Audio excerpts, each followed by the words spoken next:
I call to order the school committee meeting of March 23rd, 2026. Please stand for the Pledge of Allegiance. To the flag of the United States of America and to the republic for which it stands, one nation, under God, indivisible, with liberty and justice for all.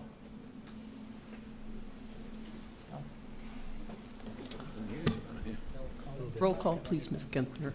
John Nunes? Yep. Kathleen Amaral? Yes. Mary Beckwith? Here. Bess Coughlin? Here. Thank you. Did you call you? No. Oh. Chris Oliver here.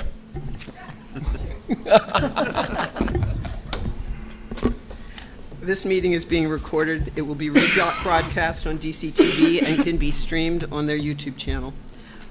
We now open the floor for public comment, and we have allowed 10 minutes for public comment from the audience on any topic of this evening's agenda. I want to note that later this evening, we will have the public hearing on the fiscal year 27 proposed school budget at 6:35. So if you wish to speak about the budget, I would ask that you hold your comments until 6:35 at the public hearing. But if you have any comments on anything else on the agenda, I welcome you to stand up, state your name, and keep your comments to 3 minutes.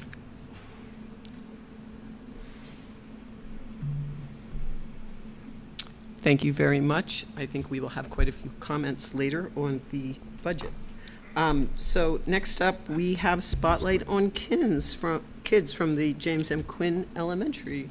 Dr. Saban McGuire, do you want to say anything before this begins? Absolutely. I'd like to welcome the Quinn School staff, faculty, and most especially our students who are going to speak to us this evening about a program that is new at the Quinn, newly created, and we're going to hear from some of the founders, and these are some of our pioneers of what they are naming the Inclusive Youth Leadership Program. So we're super excited to hear from our students, and we'll turn it over to the Quinn staff.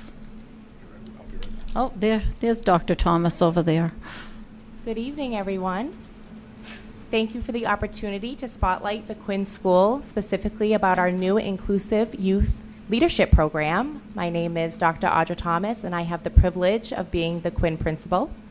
With me this evening, I have Mrs. Stephanie Yarmolovich and Dr. Rebecca Hurley, our assistant principals, who are helping with our kiddos over there this evening, as well as two amazing educators on the right of me, maybe three. Mr. Lavin is finishing baseball practice, so he might pop in momentarily, but that's all right if not. We have Mr. Paul Paveo and Mr. Mike Capello. As always, what we do stems from our district strategic plan that we are all aware of. Here are our 4 focus areas. This evening, we'll be focusing on area number 2, safe and supportive schools, ensuring that all students feel a sense of belonging, and social emotional well-being in our school through the use of culturally and intellectually affirming practices. This leads us specifically to our Quinn School Improvement Plan, where one of our school-based action steps that we wanted to focus on this school year was to expand our 5th grade peer leadership program. The peer leadership program was initiated about a decade ago by Mrs. Tiffany Martin, one of our school adjustment counselors, and as we know, our 5th graders are the true leaders of our school. I just want to say that when Mrs. Y called families to ask, to tell them that their teachers chose these students in front of you and some of our 4th grade students that you'll see on a video in a little while, they were beaming with pride and some happy tears because we're so proud of our students at the Quinn School. Thank you. So without further ado, I'm going to turn this over to Mr. Mike Capello.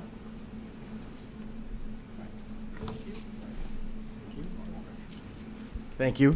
So those who don't know me, my name is Mike Capello. I'm the adapted phys ed teacher, and I work at all the schools, and lucky enough to spend most of my time at the Quinn School.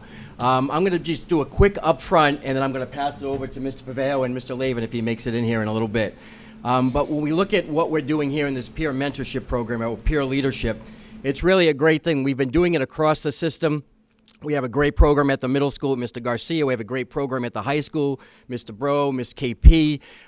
We really do a wonderful job, and I think we do a great job at Quinn as well, and we're really trying to build this up. So we're so good at, in the system, traditional inclusion, which is basically having our special ed students, our students with disabilities, going into the regular education setting. This program really focuses more on reverse inclusion. So reverse inclusion is when we have our general ed students going into a specialized setting, and for this case, it's adapted phys ed. So we're looking at really making some nice connections, some friendships, working on those great motor skills, and we know that phys ed is a great opportunity to do that. Quinn School is a great place to do it because we have 6 Compass programs, which basically entails about 9 adaptive phys ed classes. So that's a lot of opportunity for all of us to get together and learn from each other. And I think that's what this program does. We're really learning from each other. And you're going to hear from some of our great 4th and 5th graders here. But you know, this is a big collaboration. So this only works because we have so much involved with the administration, our related service providers. There's some of them in the rooms, speech and OT, PT. We also have clearly our phys ed department, our Compass teachers, our teaching assistants, also important, and then leading to the biggest people in this room right now, which is our learning partners. So with that being said, I'm going to pass it over to Mr. Paveo. He'll kind of go through this presentation, and if we have any questions, be happy to answer anything along the way. So, Mr. Paveo.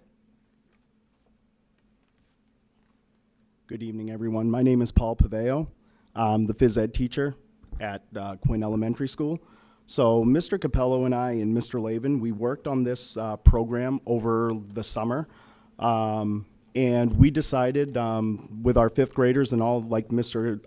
Capello just said, all of the Compass programs we house over at the Quinn Elementary School, that this would be a great opportunity for some of our younger students to get involved. So we got our ideas from the Elementary Playbook, which is an inclusive youth leadership program put out by the Special Olympics, the Unified Athletic Department, and these are just some of the goals that the program has shows that they would like to put out there. For example, enhancing our school climate, developing students' sense of responsibility for contributing to a positive school climate, and that includes not only our peer leaders, but also our Compass students, and promoting social and emotional skills between pairs, and heightening the awareness of the strengths and talents of that all students possess. We are firm believers at Quinn Elementary School that every kid comes to the table with something special, and we're just trying to bring that to the forefront. So with that being said, now what we've done is we've taken all our overarching goals and we've tried to break them down to how it benefits our Compass students, and then I'll show you how it benefits our peer partners, and of course how it benefits our school community as a whole. So for our Compass students, the thing that benefits them in a situation like this with our learning partners is skill development. Our young students get to work, our 5th graders here get to work with our students, and it provides our Compass students a sense of belonging into our school community. It helps them communicate their needs and choices to our peer leaders as well. They're able to either verbally or non-verbally they have little chat programs that they're able to convey how they're feeling to our learning partners. So it's always that communication that's going back and forth. Positive peer relationships, which is great to see. It extends outside the gymnasium. If you've ever walked the halls at Quinn, and we have some of our Compass students walking through the hall, it's just great to see. And it's not just our peer leaders, but everyone in the school either high-fiving our friends in the hallway, whether they're at recess, whether it's the lunchroom. It's just truly a great thing to see. And increasing engagement and motivation in school. So, you know, if everyone is feeling positive about themselves and feeling good about what the environment feels like, it really does, like we say, motivate the person to do well in whatever surrounding it is. In this case, it would be at Quinn Elementary. So some of our benefits now towards our peer leaders who are in the program, it builds confidence and self-esteem in them. They feel good about themselves when they come into the gym. I I love that they're always asking, is today my day to come? They do have schedules. Their teachers are amazing. But they're always excited and hoping that it's their day to come into the gym. Communication skills. Once we're in the gym working with our Compass students, there's communication going on. There's motivation, which is one of them down here. There's a lot of motivating going on with our students, telling them that they can do it. It truly is a real gift to see when it all comes down. Responsibility and accountability. All of these students that we see in front of us, they all have a schedule. They all look forward to come. They are accountable when they're there. They know they're putting in the work, and they're there to assist. They're there to lead by example, and that's exactly what they do. And I talked about motivation and engagement. These students are definitely motivated to come into the gym each and every single time, and we put emotional intelligence there. Simply, they're meeting the needs of our Compass students, but also they're getting something in return. So when we talk about emotional intelligence, it's about giving, but also getting in return, and that's exactly what our peer leaders are doing. Now, for our school, the benefits that occur to our school as a school community, it strengthens our culture and climate within the building. So when you see everything, all of the student body, whether it be Compass students, whether it be kindergartners all the way through 5th grade, everyone working together to support each other, it really strengthens the culture and the climate. And of course, like we said before, if everyone feels positive about themselves, it does boost student engagement in the classroom and around the building. So the last thing, and I know Mr. Capello said this as well when he was up here, this doesn't work. This program doesn't work without, of course, our school adjustment counselors who got us going with this. We asked permission for them at the beginning of the year. They were phenomenal. They were super excited that we were going to add on to this. Our homeroom teachers who have helped us handpick the students that we see in front of them and those who are not here. Our Compass teachers and their ESPs who have been phenomenal in helping us with our peer partners here, helping us how to best engage with the students in the Compass program so that they feel successful. And this doesn't work, like I said, without Dr. Thomas, Mrs. Y, and Dr. Hurley. They have given us nothing but support. Whenever we need something, they are there for us. So it truly is like a working partnership in everything. And like I said, and that's the reason why I think this has been so successful this year. And I'm going to kick it back to Dr. Thomas. Thank you. Of course, we wanted everyone here this evening, but that wasn't possible. We do have a video that we will show, a quick video after our students speak that have some of our grade 4 students, but we just wanted to make sure we highlighted students that were chosen for this program in our grade 4, as well as our grade 5.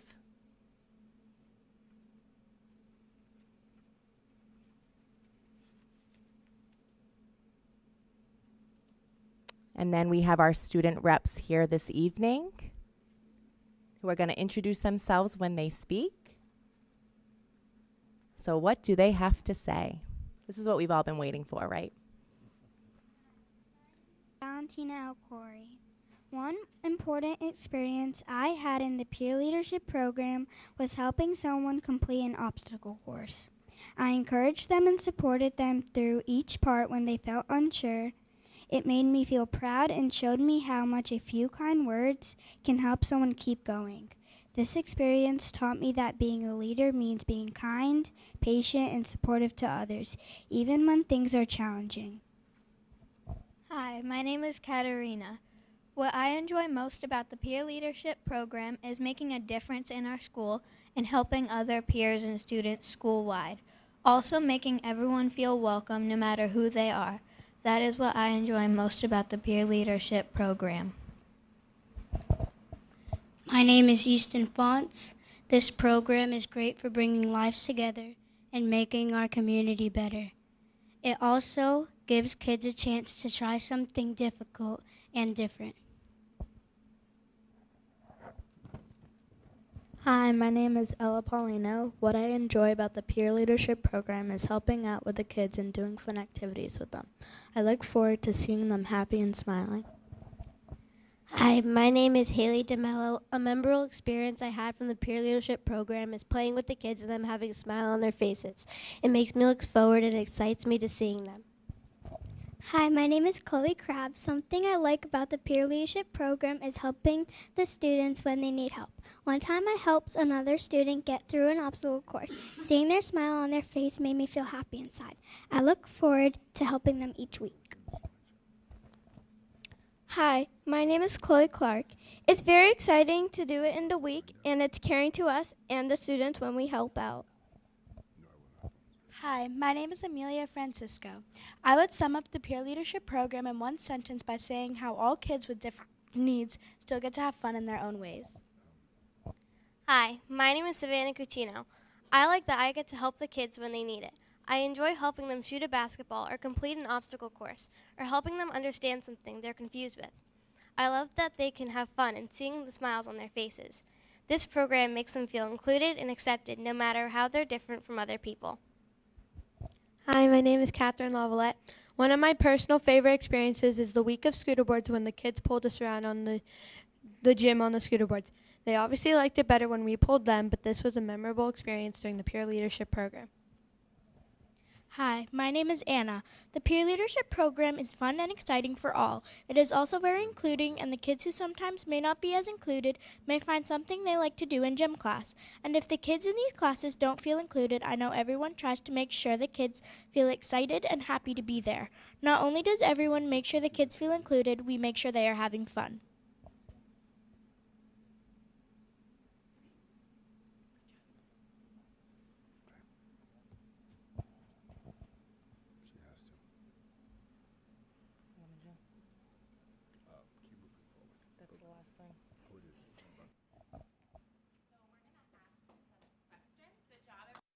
Amazing.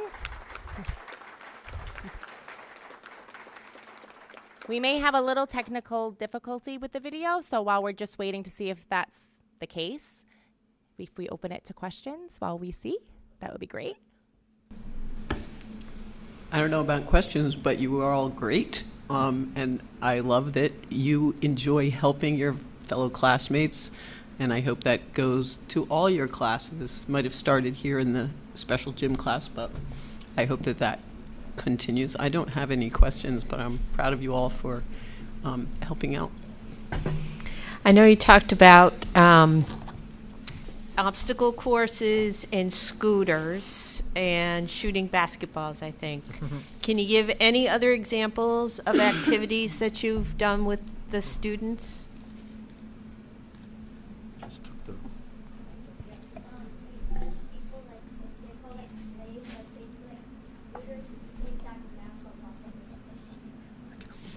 Neat. Thank you. Thank you for doing this. Leadership is one of the best things that you can get involved in, and this sounds like a great leadership opportunity for all of you. So thank you for doing it. So yeah, after listening to all of you, it really sounds like this peer leadership program has really made a difference in all of your lives. Is that fair to say that it's left something good in your hearts, right? So I'm certainly very proud of you. I know my colleagues are very proud of you, and you should all be proud of yourselves. You speak extremely well, and you're making a big difference in your classmates' lives. So thank you for what you're doing. Yeah, I don't know. My colleagues said it all really well. I do appreciate hearing about all the fun scooter boards. I remember scooter boards. I have somebody at home who used to love the scooter boards. And, I guess what I would say is that while you're having fun, you may or may not recognize that you are making the enormity of the impact that you're making on your friends, the kids in your class every day who are in your class, who see you and you look to you as leaders. is just as important because you're sort of building a bridge. There's a saying in the Special Olympics, like a choose to include mantra is, we're more alike than different. And it sounds like from your sharing what you are doing in this adaptive phys ed class is having a lot of fun. And a couple of you spoke about it might look different, but that everyone can have fun. And I hope you recognize that you are more alike than different. And I will also add one other thing as a parent. It's not only your friends, it's actually the kids you're helping. It's their siblings at home who might be a little older, who might not be in the same school, but hear about the good things that you're doing to make their brothers and sisters feel included in their family. So thank you.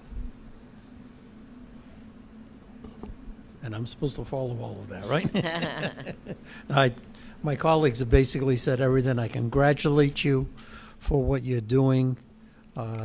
You'll look back on this in your as you move into middle school and high school, and hopefully take this community spirit with you and continue to be involved in the school as you get there.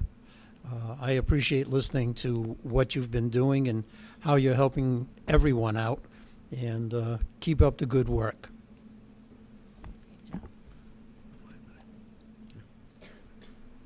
We're going to see if the video works.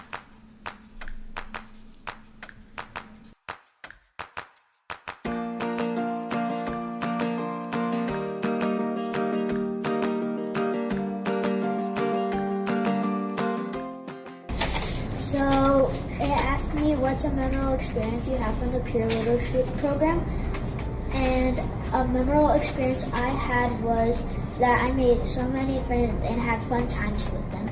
What I enjoy about the peer leadership program is I get to help kids and I get to do with friends in class.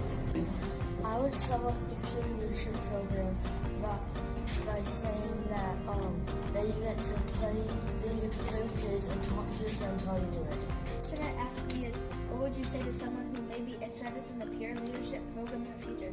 It is an honor to be chosen to help out. My favorite thing about this program is that it's awesome. If I had to give advice to somebody, I would tell them that it's really fun.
Great job.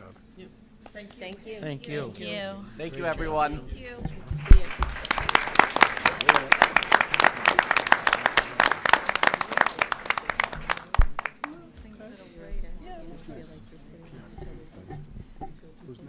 Jonathan, this thing's on. This thing's And next up, We No, the have light's the not working. student representative report from Isabella Pyers. Good evening. I'm here to share a brief update from the Student Advisory Council at Dartmouth High School. Students are currently preparing for upcoming MCAS and AP exams, and the recent ELA MCAS infrastructure test ran smoothly. We've had several successful events this month. Our blood drive on March 12th had strong participation from both students and staff. Along with this, Dartmouth's Finest was a great show, with Gabriel Fernandez taking first place. On March 19th, juniors participated in the Credit for Life Fair, where they learned how to manage real-world finances through an interactive simulation. We also celebrated World Language Week with daily questions and student staff participation. Along with this, our show choir, Dynamics, earned second place and a silver medal in their division. The class of 2028 hosted our first Spike Ball tournament, which was a big success with over 20 teams competing. Congratulations to our winners, Mike Hawk and Landon Raposa. Looking ahead, we are excited for our upcoming career fair on April 15th and the Mean Girls the Musical from April 30th to May 2nd. Thank you and have a great evening. Thank you, Isabella, and you and parents and students of the Quinn School, if you want to stay for the rest of the meeting, it is going to be exciting because we're going to have a joint session with the select board, and we are going to have a public hearing on the budget. But if you choose not to do that, to go home and maybe have dinner or do homework, that is fine. This is a great time to leave. I thought dinner was included with the meeting tonight.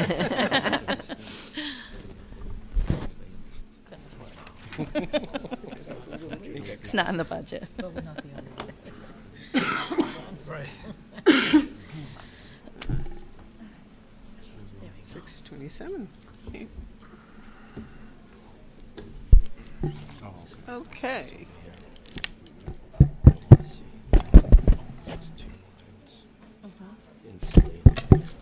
Oh, yeah.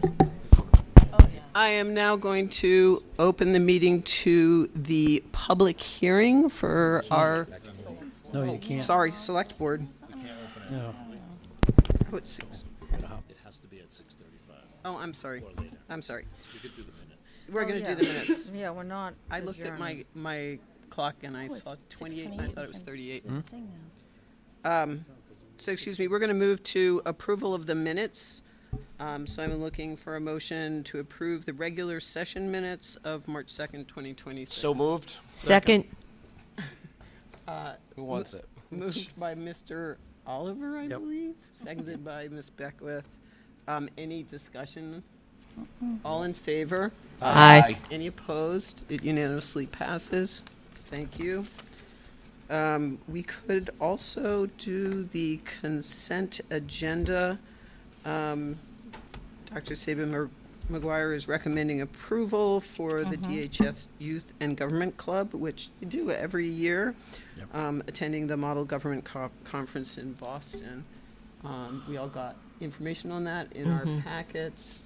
Dr. Saban McGuire, do you want to add anything, or? Well, I think, again, as you mentioned in your packets, is a detailed description and itinerary of what the students will be participating in. And, you know, as in years past and what we've heard as far as feedback is that this has been a really powerful experience for our students and gives them a real look into what government functions really look like up close and personal. So it's really a wonderful opportunity for our students. So we definitely want to encourage you to approve that trip. Do we have a motion to approve? So Second. I believe that was a motion by Mr. Nunes and a second by Kathleen. All in favor? Aye? Aye. Any opposed? All unanimously approved for the DHS Youth and Government Club to attend the Model Government Conference in Boston of this year.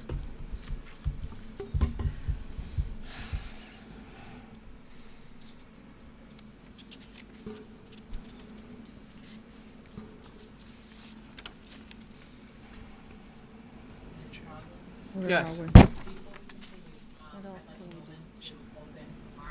Oh, absolutely. That's great.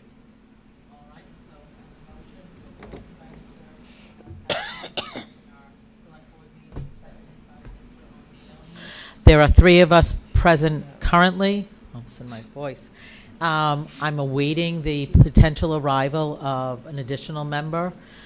We have a conflict with other meetings happening in town, so somebody else may walk in, but at this point it is the 3 of us. So I'll take a verbal consent. Mr. Tattlebaum, yes. Mr. O'Neill? Chair, yes. So we are officially open. Thank you. Thank you. We are still waiting for 6:35 in order to open the public hearing. So while I have a few minutes. Sure. Nothing has changed, has it? I just wanted Why should to. it? Exactly. Good evening, Chair of the school committee, members of the school committee, Superintendent, members of the Dartmouth community. On behalf of the Select Board, I thank you for the opportunity to be here as we open the fiscal year 2027 school budget hearing. Dartmouth Public Schools are one of the most significant and meaningful investments we make as a community. They reflect our shared commitment to our students, our families, and the future of our town. As we begin this conversation, it's important to ground ourselves in where we are. The current school budget is now over $55 million, with recent increases in the range of approximately 4% year over year, driven largely by contractual obligations, transportation, utilities, and the continued rise in special education costs.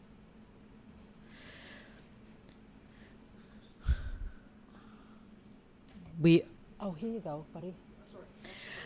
We also know that in recent years, the district has relied in part on school choice funds and reserves to help balance budgets, an approach that has helped maintain services but is not sustainable long term. At the same time, the FY27 planning process is already highlighting familiar and ongoing pressures: staffing needs, special education services, transportation costs, and the goal of maintaining current service levels while advancing the district's strategic plan. These are not unique challenges to Dartmouth, but they are very real for our community. As a select board, we are equally mindful of the broader financial picture. We are balancing the needs of all town departments, the impact on taxpayers, and the long-term fiscal stability of the town. That balance is not always easy, and it requires thoughtful, transparent decision-making. What is clear is that we share the same goal: to support a school system that meets the needs of all students while remaining financially responsible to the community as a whole. This process works best when it is collaborative. The partnership between the Select Board and School Committee and the administration is essential as we work toward a budget that reflects our values, acknowledges our constraints, and positions Dartmouth for the future. Tonight is an important step in that process. We are here to listen, to understand the needs behind the numbers, and to engage in constructive dialogue about how we move forward together. Thank you for your continued leadership, your transparency, and your commitment to the students and family of Dartmouth. Thank you. Thank you.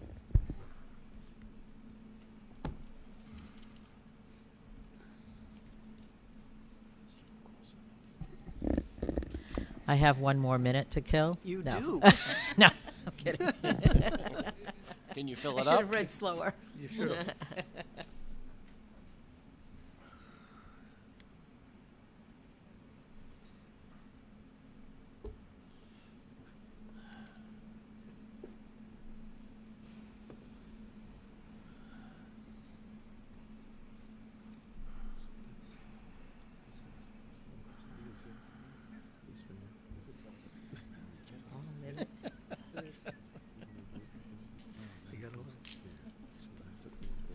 It's like television in dead air, yeah.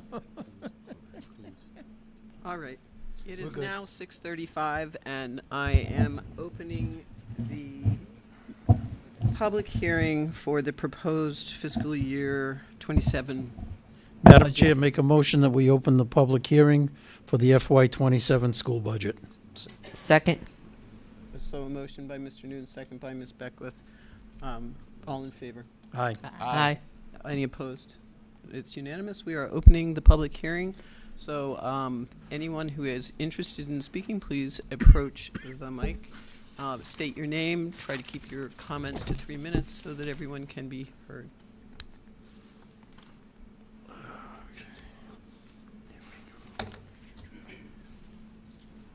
Good evening, Nathan Silva, speaking on behalf of myself. Did I just turn this off? No, it's No, on. you're good. Sorry. And I just want to make a couple things clear tonight. I've stood here before you and talked about how Dartmouth has historically provided a great educational system. And I just want to make clear that Dartmouth still has a great educational system, right? We have hundreds of educators, administrators, and support staff that have devoted their lives' work to making sure that the quality of education in Dartmouth remains high, despite the lack of resources that we've provided to them. So my concern is not necessarily the school system of today. It's the school system of tomorrow if we continue to underfund public education in our community. So thing number two that I want to be clear on is that I don't want to be in a position where we have to pick and choose, right? I would much rather have a scenario where all of our departments have the resources they need to provide the level of services that we expect and rely upon as a community. But we have heard year after year after year, as far back as you can go on the DCTV YouTube channel, that our pie is only so big, right? So in other words, we are in a position where we are forced to pick and choose between services. And if we're forced into that position, I don't think it is fair for our children to continually year after year ask them to bear the burden of the town's financial pressures. That burden needs to be spread out amongst the community and not put on 10% of the population of our town. So with that, to the school committee, I thank you for asking for what you need to not only maintain level services, but also make up some of the losses that we've lost over the past several years. And to the select board, I implore you, we got to find a way to make it work. Thank you.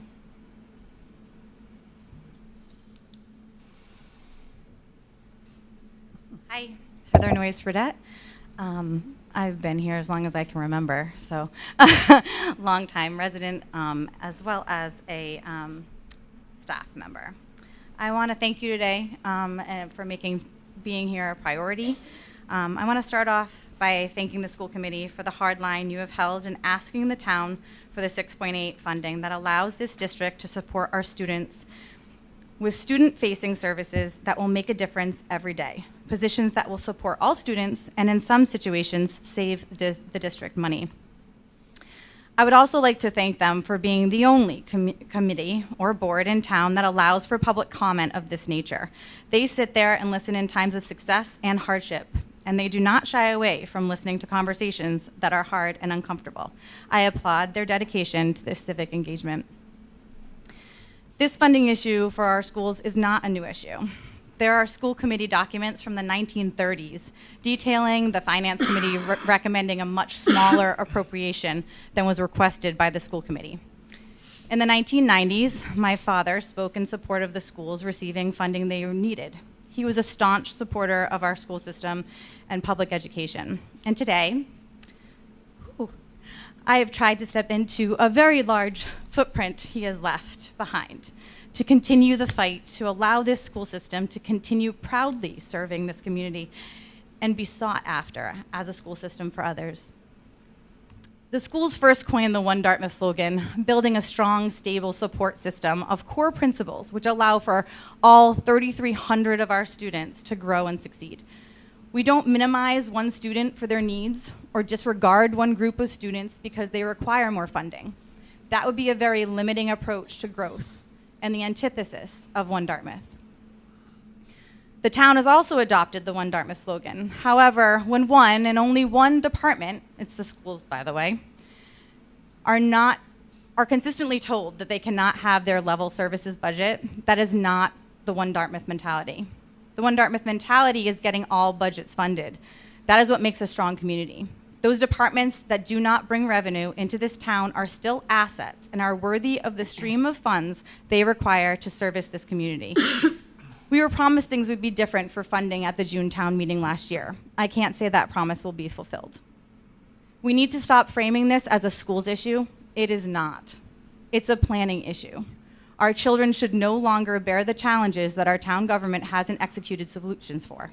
Fully fund our schools, our children, and our community. The future of Dartmouth sits in those buildings. Thank you.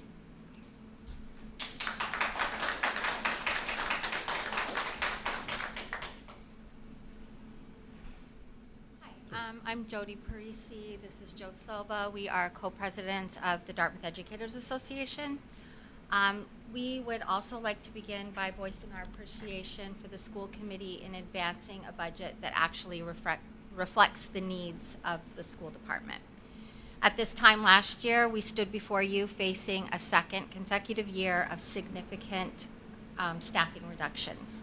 This occurred amid a continued increase in key student populations over the past 10 years, including high-needs students rising from 29 to 43%, students with disabilities 13 to 21%, and low-income students 18 to 33%.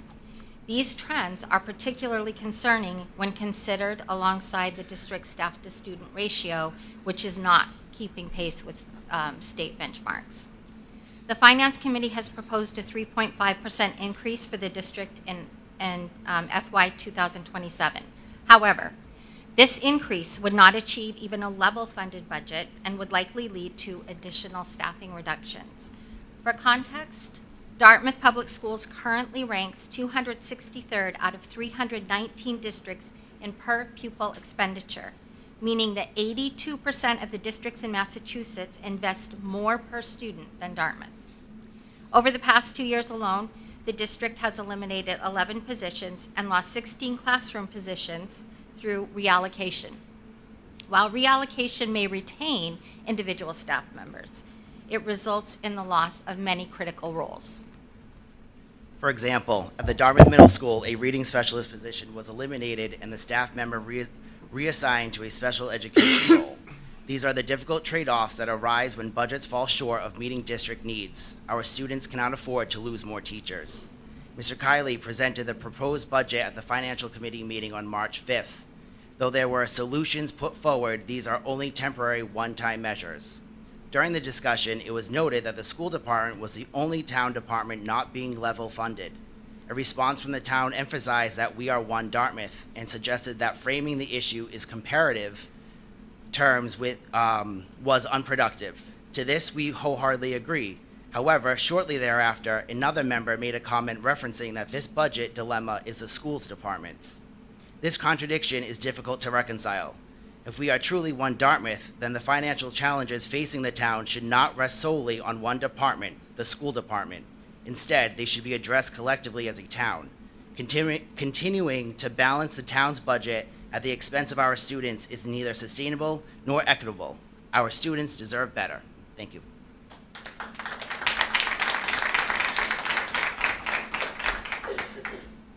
Good evening. My name is Christine Pankowski. I'm a mother of 2 elementary school students. Dartmouth projects community with its catchy slogan, but unfortunately, I have found the community is not truly one when it comes to supporting our future, our children, and our schools. Year after year, the schools have to cut services while other departments in town receive a level service budget. This means every department gets to keep what they have, but not the schools. Over the last 3 years, we as a community have lost 11.5 staff members and 16 teachers. These losses leave classrooms with no choice but to grow larger. They force the remaining staff to do more with less. However, other departments get to maintain their level of support. While the schools go without, this path is not sustainable. This path is not fair. And it certainly does not represent strength or community. One Dartmouth presents the idea of unity. One Dartmouth presents the idea of strength. One Dartmouth presents the idea of resilience. Powerful systems require strong investment. If we want unity, we must support one another. If we want strength, we must build it. If we want resilience, we must be willing to invest in it. Because the truth is simple. We cannot expect an engaged and empowered community without making a firm commitment to our schools. Undercutting the largest department for the 3rd consecutive year is not a fiscally responsible decision. It is a short-sighted one. Decisions like this may balance a budget on paper, but they come at a cost of stability, consistency, and quality of education our students receive. When the same department continues to absorb losses, it sends a message that its needs are easier to overlook. However, the needs of our younger generation continue to grow, and the needs of our schools increase. Long-term success for our district depends on thoughtful planning, not repeated cuts that weaken the very foundation of our community. We need to make a new choice. We need to support our schools. Select board members, I am grateful that some of you prioritized tonight despite there being another meeting. Listening to the community speak about the largest line item on the budget is a critical issue. I encourage you to continue to support the schools and their 6.8% increase. Please continue to strengthen and support our community so we can truly be one.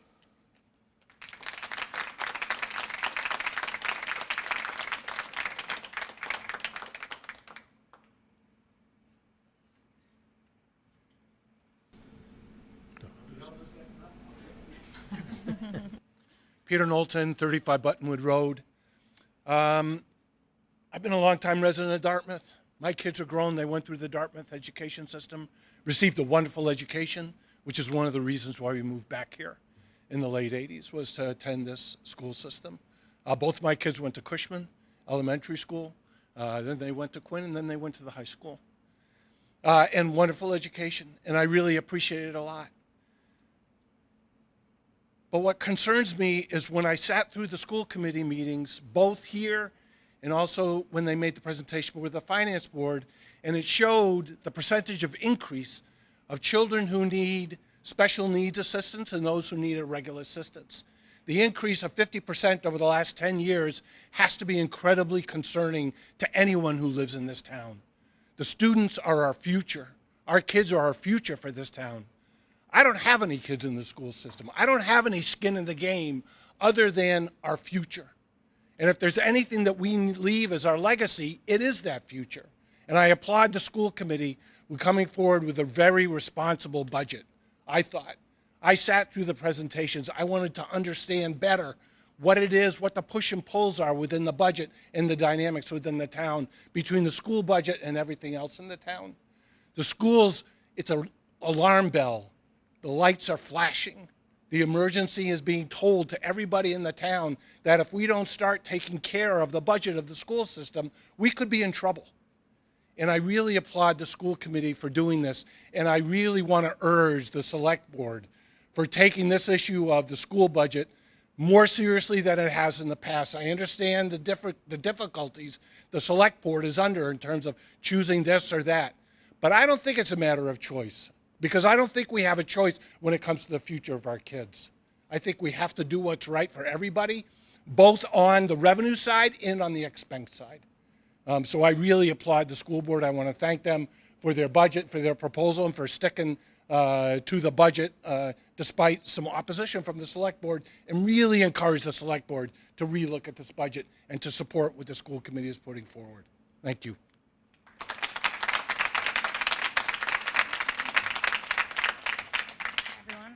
I'm Robin De La Fuente. I have 3 kids at the Dartmouth Middle School. I'm here to thank the school committee for asking for what you need. You have the parent support, and we're thrilled that you went that route. Our kids and educators deserve for you to seek what you need, and we're psyched. You've heard stats tonight already. Losing 11.5 staff positions and 16 classroom teacher positions in 2 years is an enormous burden for the remaining staff, who, by the way, shout out to our current staff and teachers who are crushing it. We're lucky to have them, and I'm grateful for their dedication. As amazing as they are, it's not sustainable to continue asking them to do more with less. To the select board, our special guests this evening, there's a lot of talk and verbal commitment to support the school's budget, but no action.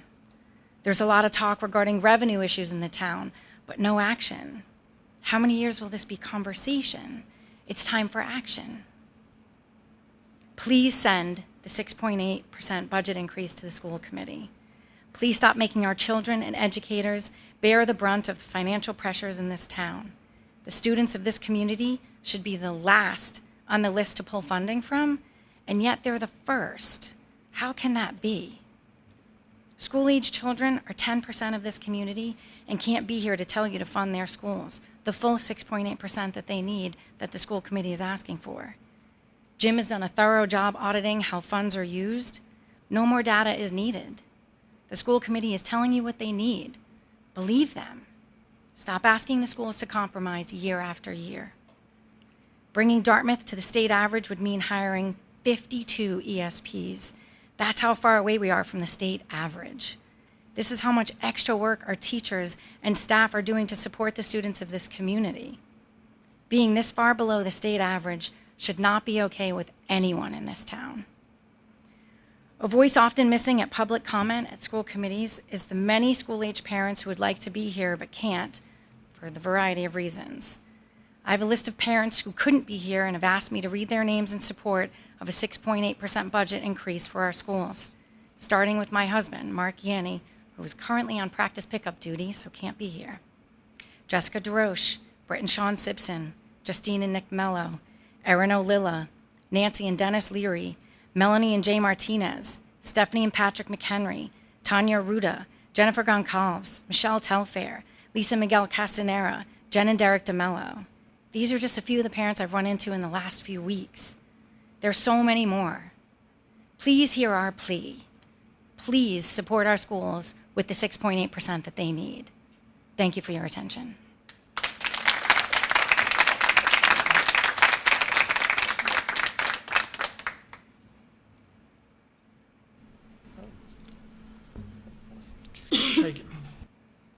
Hi, I'm Meg Rogers. I've lived in Dartmouth for 29 of my 40 years. It's 40. Some of you have known me that long. And I was a teacher in Dartmouth. I went to Dartmouth Public Schools. I harassed John Nunes on too many band buses for too many years. And I am here because of the education that I got at Dartmouth Public Schools. I was set for college. I've been getting better and better jobs because of what I learned here and the people that supported me and cared for me. And when my husband and I were looking for a new house with a yard, I really wanted to be here so my daughter could experience that. And she is at Quinn School. And cutting budgets and removing paraprofessionals and getting rid of teachers and cutting back on class opportunities and programs means my kids' education in the system might not be as good as the one I received. And it's not because the teachers aren't doing their job. It's because there's not the resources there for them.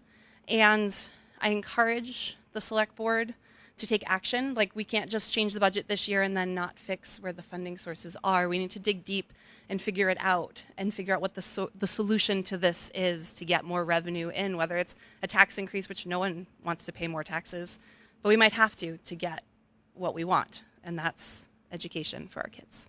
Thanks.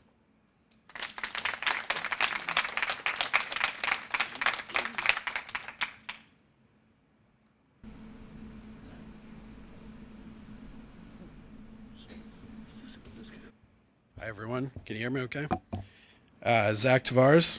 First, I want to echo what everyone has said and thank the school department, the committee, the teachers and staff, town leadership, and the advocates here tonight.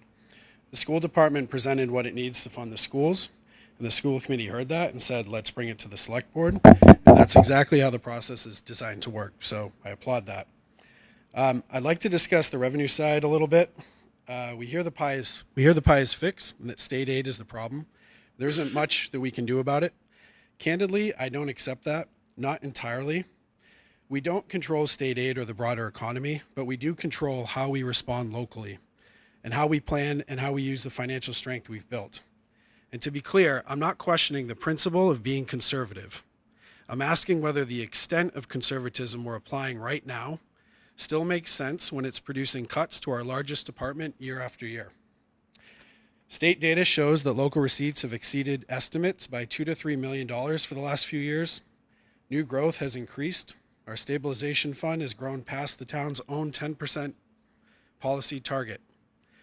This suggests the revenue rate of growth has trended up, not down, over the last few years.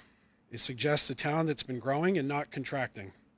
At the same time, school staff has been cut 2 years running, with more cuts on the table. Schools rank in the bottom 15% of state in per pupil spending while producing outcomes well above the 50th percentile. Bottom 15% in funding, above average results. That tells me the biggest department in town is being efficient and effective. And they've done more than enough to prove it. They've regularly provided 100-page reports, 5-year strategic plan, and presented at countless meetings. At some point, the answer is yes. They've demonstrated the need. I'd ask the leaders meeting tonight to acknowledge that. Because here's what we're actually talking about, $1.6 million. That's 1.4% of the budget. It's less than a fifth of last year's surplus. This is not a revenue in, revenue out equation. It's a specific bounded math problem. And a town with our financial strength can solve it. We keep saying one Dartmouth. Let's make that real. Not by pretending there's an easy fix, but by using the financial strength we've built to close a gap that's smaller than most people think. By deciding we have more agency over our town and our future than we've given ourselves credit for. Community's counting on you to do the right thing. Support the 6.8%. Thank you.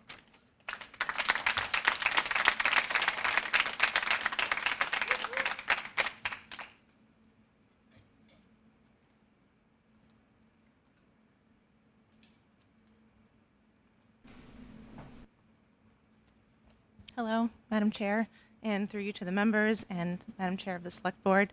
Thank you for being here. Thanks for the opportunity to speak. My name is Erin Souza Resendiz. I am a resident of Dartmouth, a taxpayer, a parent, and a town meeting member, and a proud product of Dartmouth Public Schools many, many years ago. I'm here to ask the Select Board to support the school committee's full budget request, a 6.8% increase, because our schools are strong, and strong systems only stay that way when we invest in them. Over the last 2 years, Dartmouth Public Schools have lost a net 11.5 staff positions, as you've heard, due to underfunding the school's needs, and 16 classroom teachers have been reassigned because resources had to be shifted around. If the school budget is reduced again this year, we'll lose even more positions, and while no other town department is facing staff cuts. That is not sustainable, and it's not fair to the students and educators who are being asked to absorb these reductions year after year. We hear a lot about a need for a balanced budget, and I agree. But a budget that repeatedly cuts the largest department in town, the one serving our highest needs population, is not balanced for our kids. Student needs rise every year, yet the school budget has not kept pace, even as town revenue has outperformed projections and free cash and stabilization funds have grown because of smart and conservative forecasting. Strong schools are a community-wide issue. Strong schools drive property values, community stability, and long-term revenue. Undercutting the largest department in town for a third year in a row is not fiscally responsible, it's short-sighted. Again, I'm a parent and a proud product of Dartmouth Public Schools myself. I want Dartmouth to remain a place where families can thrive, where educators feel supported, and where every child has access to the opportunities I had and that they all deserve. Finally, I want to speak to the idea of One Dartmouth. The Select Board and Town Administration embraced this school-created concept, and I'm grateful for that. And it must be reflected in budget decisions. We're not asking to take from other departments. We're simply asking that our schools receive at least the level service budget they need, the level service funding for our schools, suggesting that advocating for level service funding for our schools is somehow pitting departments against one another is insincere and frankly kind of insulting. As families managing our own budgets, we know that we invest in what we prioritize and really value. Supporting the school department's full request is not just an investment in our schools, it's an investment in Dartmouth's future and what we claim to care about. I urge us to deliver. Thank you. I also have another parent in town who is not able to come, so I am going to use some of whatever remaining time I have left to read something that she has written. Good evening. This statement is being read on behalf of Lauren Houle, as she was unable to attend this meeting in person. I've had the privilege of growing up in Dartmouth and now raising my 2 children here. My son Owen is in 4th grade at DeMello School, and my daughter Nora is in preschool. Owen has had a positive experience in Dartmouth Public Schools, especially this year with his exceptional teachers, Mrs. Romero and Mrs. Kudo. In December, I overheard Owen talking with a friend in the car about school. He said, "Mrs. Romero makes me feel happy." His friend shared that she used to feel nervous about going to school, but now she enjoys it. Then Owen added, "She even makes me like ELA." That simple conversation put a smile on my face. It also reminded me how much teachers shape our children's experience in school and can change the trajectory of their lives. As a parent, that is something I feel deeply. But experiences like that depend on having the staff and resources our schools need. I am concerned that anything but a level service increase for our budget will not allow the district to maintain the level of support our students deserve. Continued reductions in services will affect classrooms, teachers, and ultimately our children. These pivotal years will shape our children's lives forever. The decisions made in this room will help determine what those years look like for children like Owen and soon Nora. I believe we can do better. Thank you.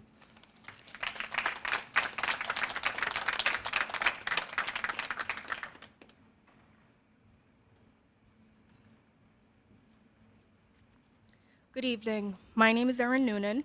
I'm a Dartmouth resident, a nurse practitioner in the community, a parent of a child in our schools, and I'm expecting another child this summer. So I have a very personal stake in what happens in this room tonight.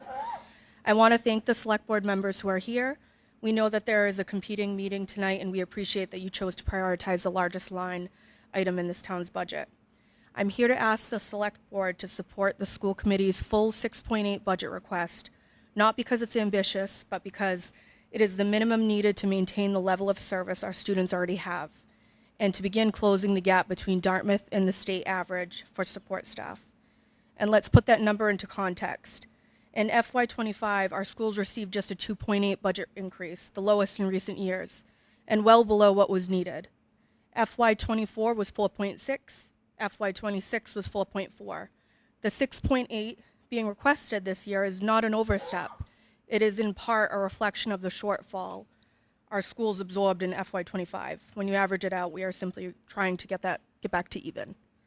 In the last 2 years alone, our schools have lost a net of 11.5 positions, as you've heard, but the town's free cash and stabilization funds have grown. Revenue has outperformed projections, so at what point does conservative forecasting become something our children are paying the price for? Dartmouth schools are good. I want them to stay that way. Strong systems do not stay strong when they're chronically underfunded. They decline slowly and quietly with complicity. One Dartmouth was a school-born idea that this board adopted because it resonated. Tonight, I'm asking you to make it more than a slogan. Fund our schools, all of it. Our kids are counting on you.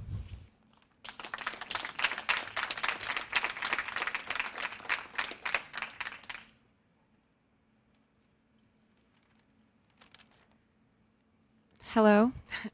My name is Hannah Bordas. I am a DPS parent with 2 at the middle school. I have a 6th grader and an 8th grader who is very excited to begin high school next year. I have a unique perspective because I am also a Dartmouth sub in the middle and high schools and have volunteered and subbed at Quinn. I am a licensed teacher from Massachusetts and have taught in public schools in Boston and at an independent school in LA with $50,000 tuition and students whose parents are very famous celebrities. So I've seen a lot of different teaching settings, parent populations, and funding levels. One connecting thread throughout all of these experiences is the students in the middle, the children who cannot vote, being at the mercy of the adults in charge of budget decisions. I've always called my students my kids, but now those children in the middle of all these adult decisions are actually my kids. And I am concerned about their education being appropriately funded. School-age children represent about 10% of our town's population, and we are here tonight because they cannot vote or speak up for themselves. Our schools are truly amazing places of learning and connection, and despite its overuse on social media lately, I do not use the word amazing frivolously. I am honestly amazed when I spend time in our schools. Our teachers are intelligent, passionate, dedicated, and funny. They pay attention to students' needs, they develop connections with their students that let the kids know they are seen, and they write engaging lessons to keep their students interested while learning, which is increasingly difficult given the number of digital distractions around us. but they cannot continue to spread themselves thin without the additional staff and resources they need. It's not fair to them or to our students, whose education may suffer if their needs aren't met. In the last 2 years, DPS has lost necessary staff and classroom teacher positions. If the schools don't get the money they need this year, we will lose additional positions again. This doesn't happen year after year to other town departments. Many young families move here because our schools have such a good reputation, including mine. My husband and I went to New Bedford High and lived in LA for a while, and I lived in Boston for a while. When we moved back home with our young children, we chose Dartmouth, and the school system was one of the biggest reasons. We need to give it the funding it needs to keep it strong and make sure our children receive the education they need and deserve. Keeping our school system strong will continue to attract people to move here, keeping our property values and community fabric strong. Thank you to the school committee for asking for what our kids need. I'm asking the select board to support the school committee's full budget request, which is 6.8 increase from last year. Thank you.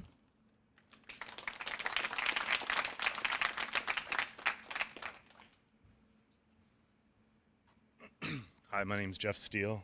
I graduated from Dartmouth High. I'm a product of the Dartmouth public school system. I have 2 sons that are in the school system. They're 4th generation from my family to go to Dartmouth schools. We know it's doing very well. And when I hear all the numbers and everything that everyone's doing, the thing that came to my mind that I wanted to speak about was that the number that it's 263rd out of 320 towns in Dartmouth that are expense per student. And because we have such a great teachers and community, we are operating at this height with our teachers, and we're doing this good, but we're spending this much money. And how long do we really think that this is going to be sustainable, that we're spending this much money per student and we're operating up here? So my thing is a common sense thing, not a numbers thing. It's that if our numbers are down here and we're operating up here, at some point something's going to break. Thank you.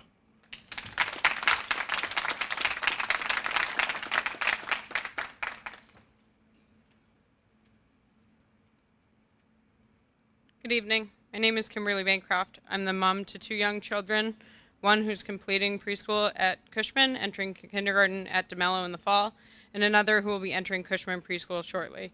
I'm here to ask the school committee to maintain their request for a 6.8% budget increase and to ask the select board to approve it. This is what our schools need, and it should not be sacrificed. Part of the reason that my husband and I chose to move back to where I grew up was the strength of the school system. We wanted that for our future children.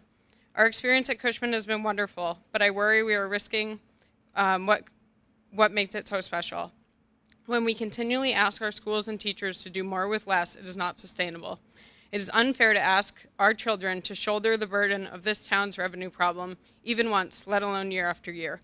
The loss of positions in our schools is not something that any of us take lightly, clearly. The fact that the schools appear to be the only town department absorbing cuts is deeply frustrating to the parents who are entrusting this community with our children. We need to see action that makes it clear that our schools and our children are a priority. I implore the select board to fully fund the 6.8% that the schools are asking for. Our children cannot wait, and I hope that you will act accordingly. Thank you.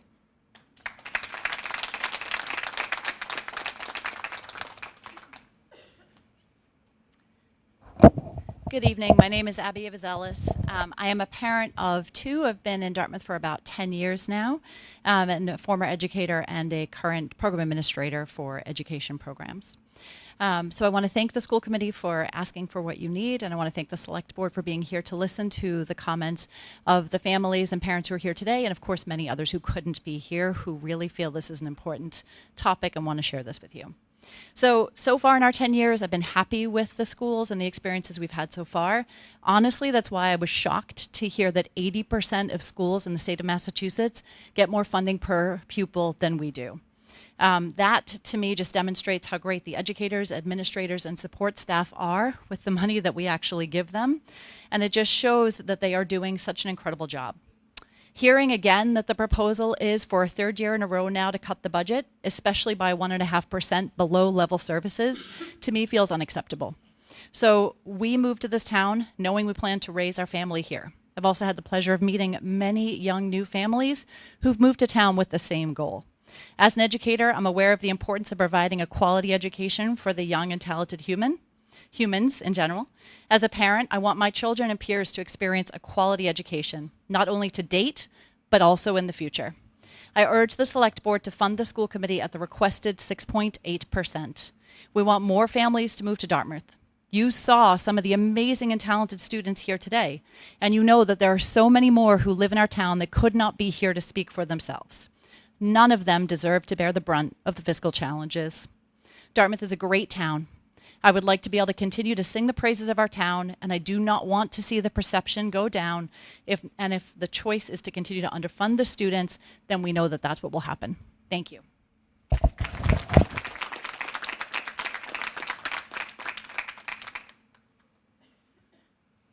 Good evening. My name is Molly Armando, and I am a resident of Dartmouth.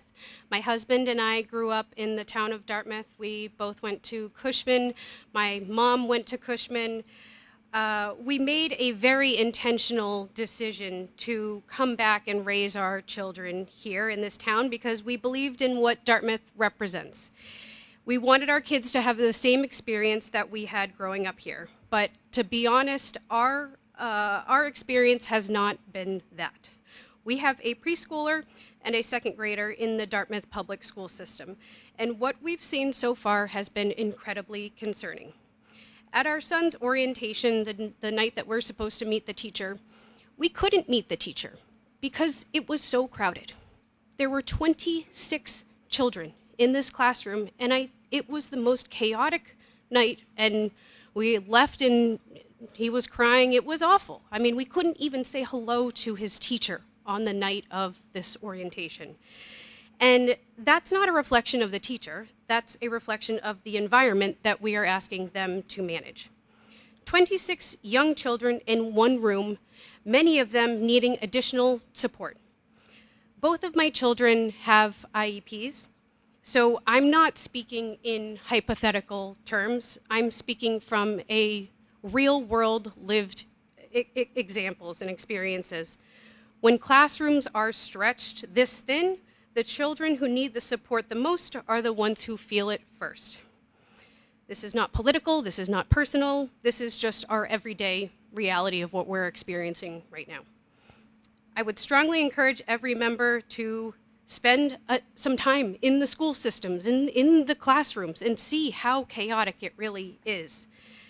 Watch and see how our school system, how the teachers are actually managing these classrooms, because they deserve so much credit for everything that they do on a daily basis. We've looked into private schools, and like many families, that's simply not an option. So we are left with a very real question. Do we stay in a town that we love, knowing that our children may not be getting the support that they need, or do we consider leaving? And I don't say that lightly because this is my home. I love Dartmouth. It is everything that I love in a community. And if we maintain and improve the educational experience in our town, we're not just supporting the students right now, we are investing in Dartmouth's future and in our children. We're encouraging you to raise, if people are going to raise families here, there has to be a reason why, and we have to support our families. But that only happens if we get this right. Thank you.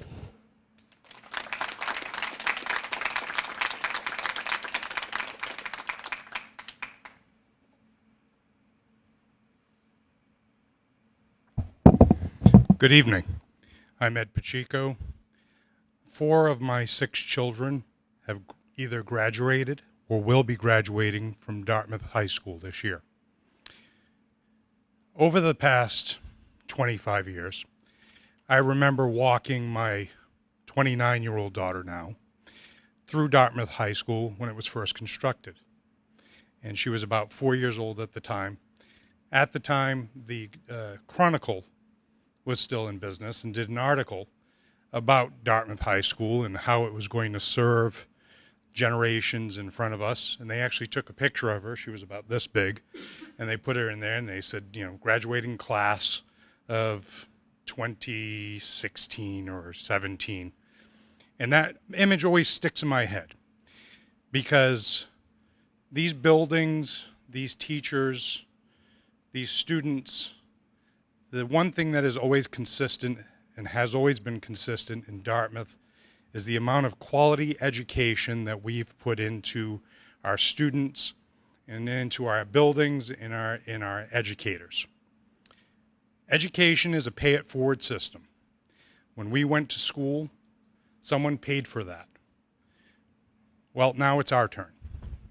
This is a very unenviable position because we have two boards that want to do the right thing, but they both have different things that they have to weigh. And we understand that as residents. But what I'm indicating to you is this. I was the child of an educator who was an educator for over 30 years. I have a daughter who graduated from Dartmouth High School who is now an educator.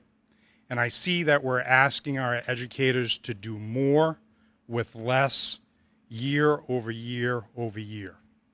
At some point, we have to draw the line in the sand as a community and decide, are we going to invest in our education system, or are we going to go by the way of other area communities that have decided that education isn't their financial priority?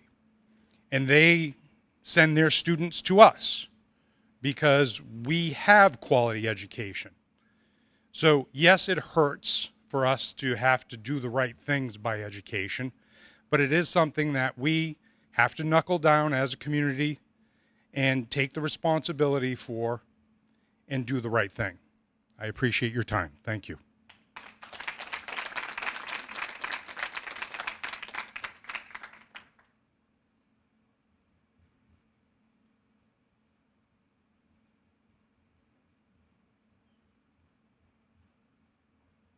Hi, I'm Katie Tavares. I live in Dartmouth. I have two kiddos that are at DeMello, one moving into middle school, and she's really excited, and I'm horrified.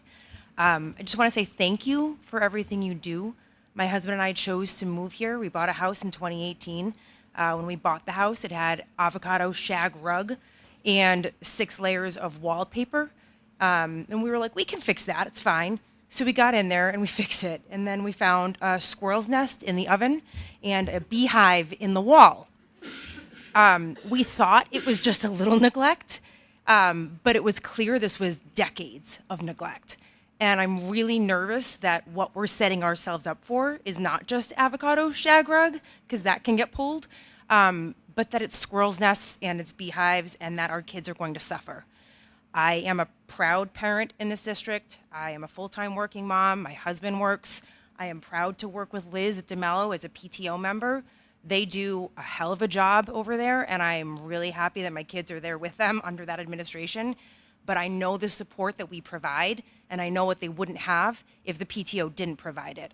And I'm proud to be able to do that, and we partner, but we can only do so much. So I implore you to please listen and find a way to make this work for the kids, because the town you are building deserves it. So thank you for being here.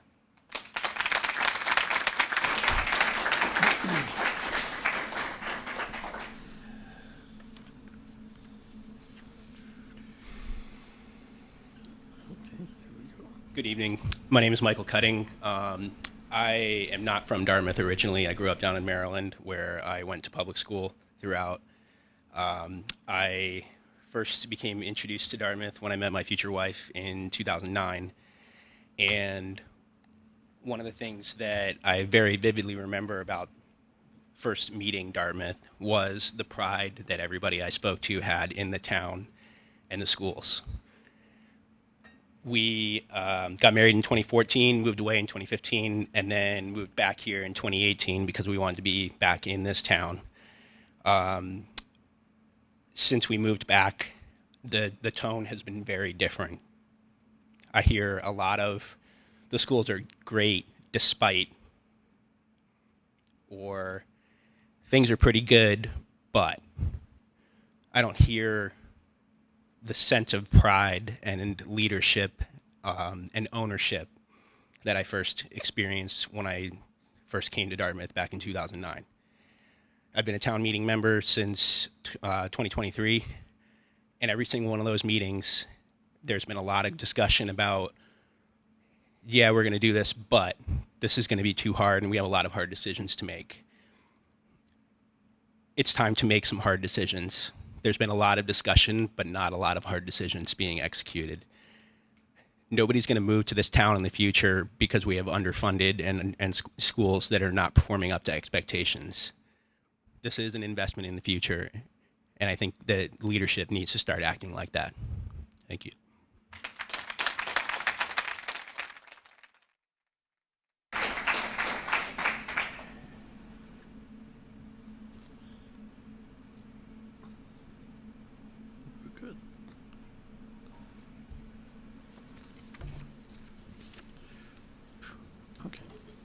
Anyone else? Madam Chair, make a motion and we close the open hearing on the school FY27 budget. Second. All right, a motion by Mr. Noon, second by Mr. Oliver. All in favor? Aye. Aye.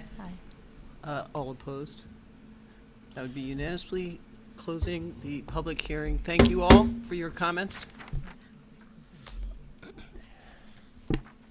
Madam Chair, make a motion that we adjourn our meeting in order to have a joint meeting with the Dartmouth Board of Selectmen and return back to our regular meeting when it is completed. So moved. Second. A motion by Mr. Noon, second by Mr. Oliver. All in favor? Or Aye. is that roll call? No. We're good. We're good. All in favor? Aye. Aye. Any opposed? No. We are unanimously adjourning to meet. Recessed. Recess to meet with the select board.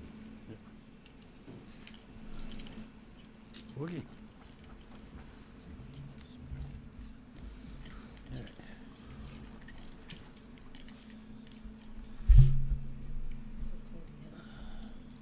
So,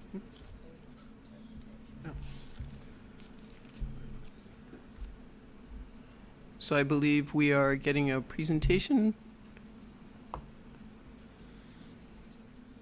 by our town administrator, Cody Haddad. Good evening. Thank you, Madam Chair. Thank you to the school committee, and we have the full select board here this evening. Before we get into a discussion among the board and the school committee, I'm joined by our Director of Budget and Finance, Gary Carrero. As you mentioned, I'm Cody Haddad, Town Administrator. We thought it would be pertinent to give kind of general overview of the fiscal 27 budget process, full perspective on that from on the entire town, run through some of our revenues, and touch on some of the concerns that we heard here tonight. Is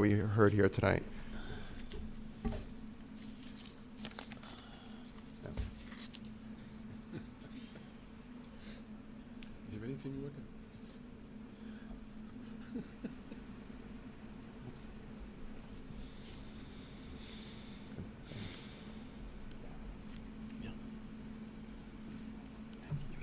Bear with us, just a little technical difficulties.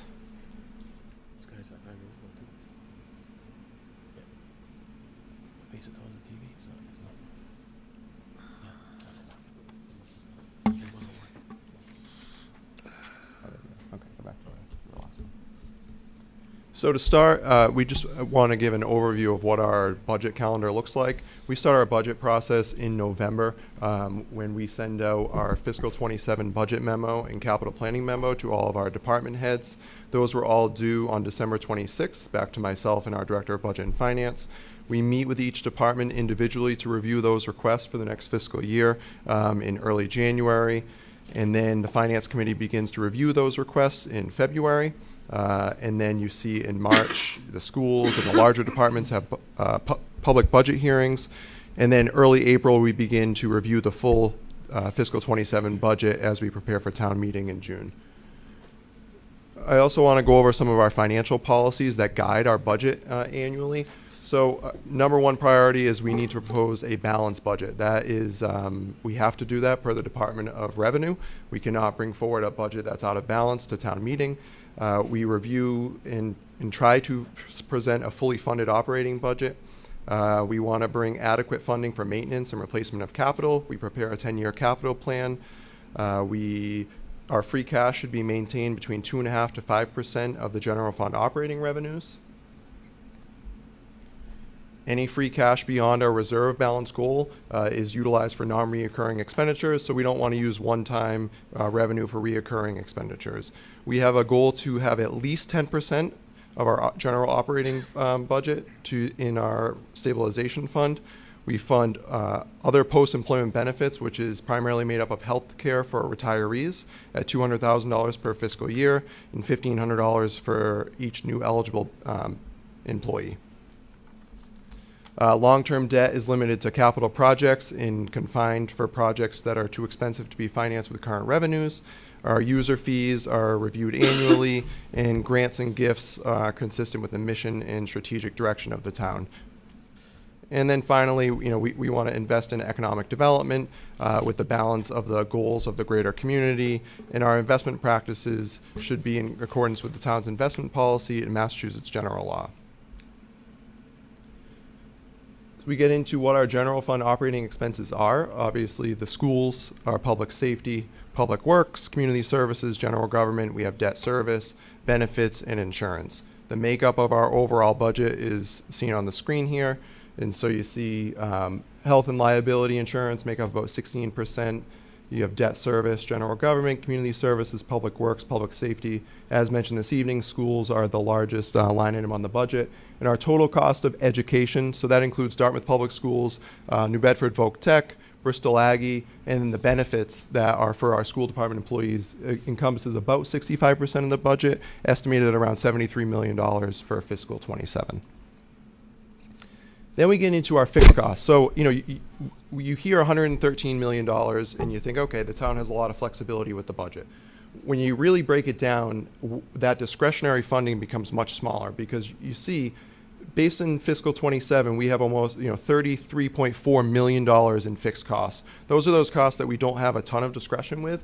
We have debt. Our pension to Bristol County Retirement is $7.3 million. Our workers' compensation, health and life insurance for all employees of the town is $10.75 million. Medicare payroll tax, property and liability insurance, sick and vacation buyouts, Greater New Bedford Voc Tech assessment, Bristol County Agricultural High Schools assessment. We have membership and dues to regional SERPED, the regional planning agency. Our IT, the IT $577,000 is just for the cost of subscriptions and different things that we have to have there, but that does not include any sort of staff. Veterans benefits, $585,000. We have state assessments. So you see that state aid number, which I'm going to get into. That doesn't take into account we have almost $2 million in state assessments. So that comes right out of that. And then utilities. We run a lot of facilities between the general government and the schools. And so between our natural gas and electric, we're over $1 million. So right there, $33.4 million. Now let's get into fiscal 27. What is our revenue actually made up of? The largest portion of our revenues is our property taxes, about 71% of the budget, and we're limited to new growth plus 2.5%. State aid for fiscal 27, we use the governor's budget, that's the only budget that's available at this time, is a 1.2% increase over last year. So while our budgets are increasing, 4, 5, 6%, state aid overall is 1.2% increase from fiscal 27. Local receipts, which is a topic that we heard addressed in the public hearing portion of tonight, is a 1.43% from fiscal 24 to 25, and we're relatively flat projected from fiscal 26 going into fiscal 27. We bring in revenue from overhead and indirect costs. We have several enterprise funds that essentially operate like businesses, and we charge overhead for them for the functions of general government, and so we bring in some other funds there. And then other available funds is a miscellaneous category. This is the breakdown of our general operating revenues. And so I had mentioned about 71% is in property taxes. I mentioned state aid, that's about 14%. Local receipts, overhead, indirect, and then other available funds. Local receipts is made up of things like motor vehicle excise. That's the majority of our revenue. We have a meals tax, a rooms tax, boat excise tax, interest. So we have investment income. And so as you see, the economy has some instability in it, and interest rates have dropped a little bit. That's good for the overall economy. What we see is we have investments that we now produce less income from those investments. So we have to take that into account with our local receipts. As I mentioned, Proposition 2.5, the levy limit increases year over year, essentially 2.5% plus new growth. Anything beyond that would require either an operational override or a debt exclusion to pay for a debt. This chart breaks down essentially our revenue, our new revenue for fiscal 27 projected. And so we project our new growth at $800,000. We have debt exclusions, which pays for debt that the voters have approved, essentially an additional tax. And then we have our straight 2.5%, which is just shy of $2 million. And then you have the base levy from the prior fiscal year. So new growth is really the only opportunity beyond 2.5% to bring in additional revenue. And what you see here is our new growth has become stagnant. This is certainly not unique to Dartmouth. We're seeing this around the Commonwealth and really around the country. Development slows. One of the more unique attributes of Dartmouth is, we have a number of projects proposed right now, but we have not seen a large single-family development in a number of years. It's just, you're not seeing that in Dartmouth. And so that plays a significant role in new growth decreasing. This shows you the trends in new growth. And so in fiscal 26, that chart on the right is how our new growth was made up of. So of the approximately $821,000 in new growth that we saw last year, or the current fiscal year, I should say, only $228,000 of that was in residential. We had $58,000 in commercial, and majority of our new growth this year was in personal property, $484,000. And so I mentioned the decrease we're seeing in new growth because prior to in fiscal 23, fiscal 24, our new growth was up over $1 million in fiscal 20 and down to $821,000 in fiscal 26. And so there was a comment that we've been conservative in our budgeting, and that's true. We have been conservative in our budgeting, but we're conservative to an extent. And so, for instance, we're budgeting $800,000 in new growth for fiscal 27. Our actual this year was $821,000. That's not a huge margin for error if the trend continues. This gives you an overall picture of our revenues going into fiscal 27. So I mentioned our base levy limit. We have additional 2.5%, that $800,000 in new growth, your debt exclusions. So essentially, the town of Dartmouth will tax approximately $82.5 million in fiscal 27. State aid, which is another big component of our revenues, is $16.57 million. However, we then have an assessment of almost $2 million. So our net state aid is around $14.7 million. Local receipts, we're estimating at $11.235 million, and then those other indirect and overhead costs. So our overall revenue we're projecting is $113,322,409. Going back to the conservative approach that the town has taken, we are with local receipts. Local receipts are one of the only things that we have real kind of control and discretion over. And so the Department of Revenue and most finance directors, town administrators around the state will tell you, you never want to go over 90% of your prior year actuals in local receipts. That's kind of where you want to be. That gives you a little bit of a buffer if there's an unforeseen circumstance. We were fortunate in COVID. We weren't conducting mass layoffs because we had some budget discretion, and we have some of that built in. The state is projecting potentially $1 billion deficit this year in the state budget.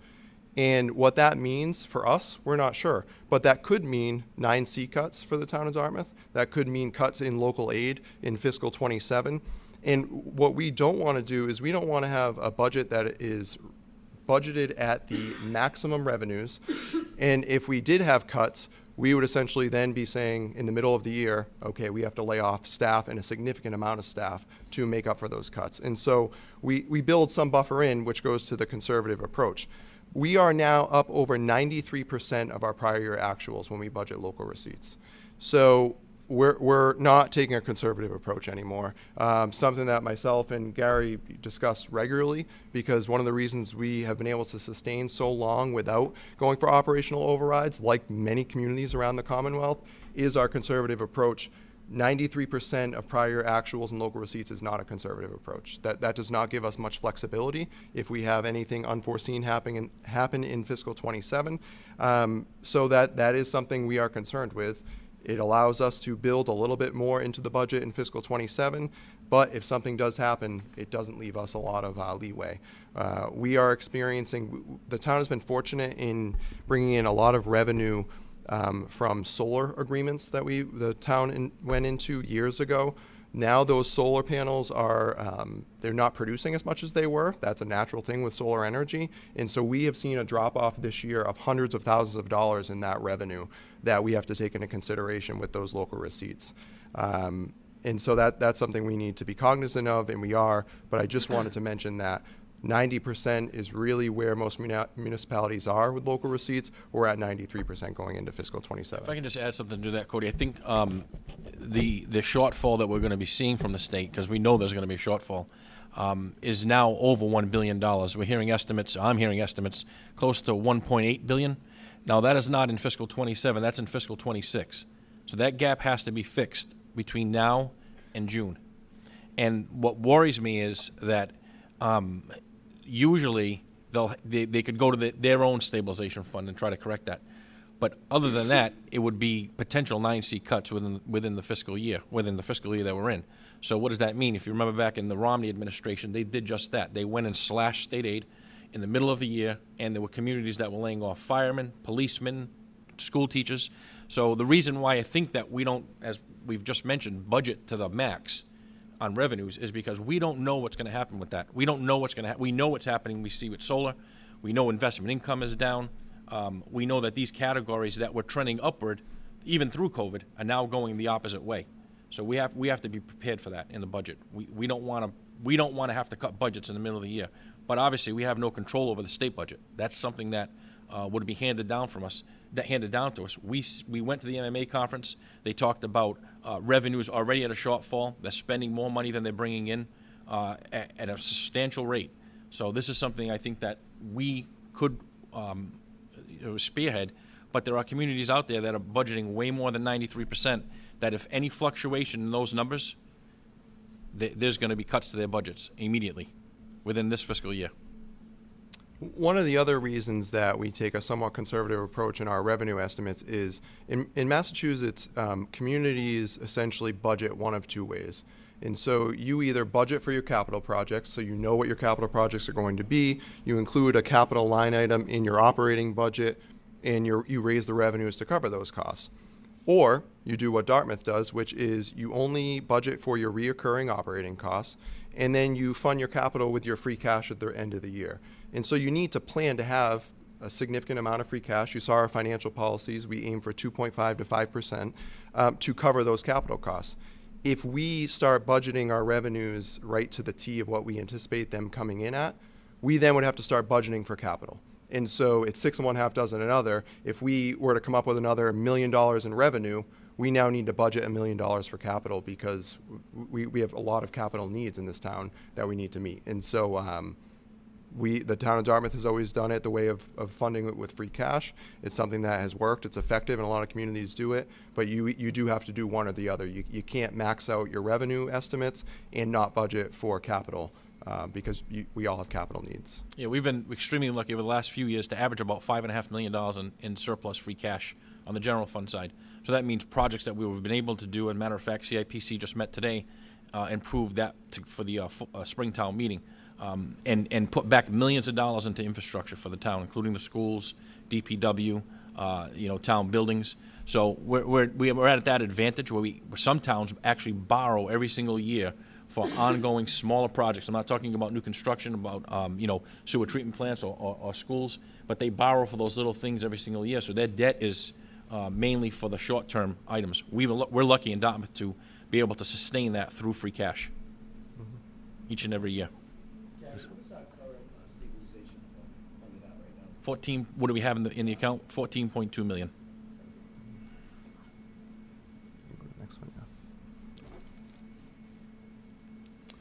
So some of the challenges that we're facing as one Dartmouth, as mentioned tonight, is inflation has slowed down somewhat, but construction costs is on average 12% increase. benefits, health insurance. We, believe it or not, we use Maya, and the rate increase this year is 8%.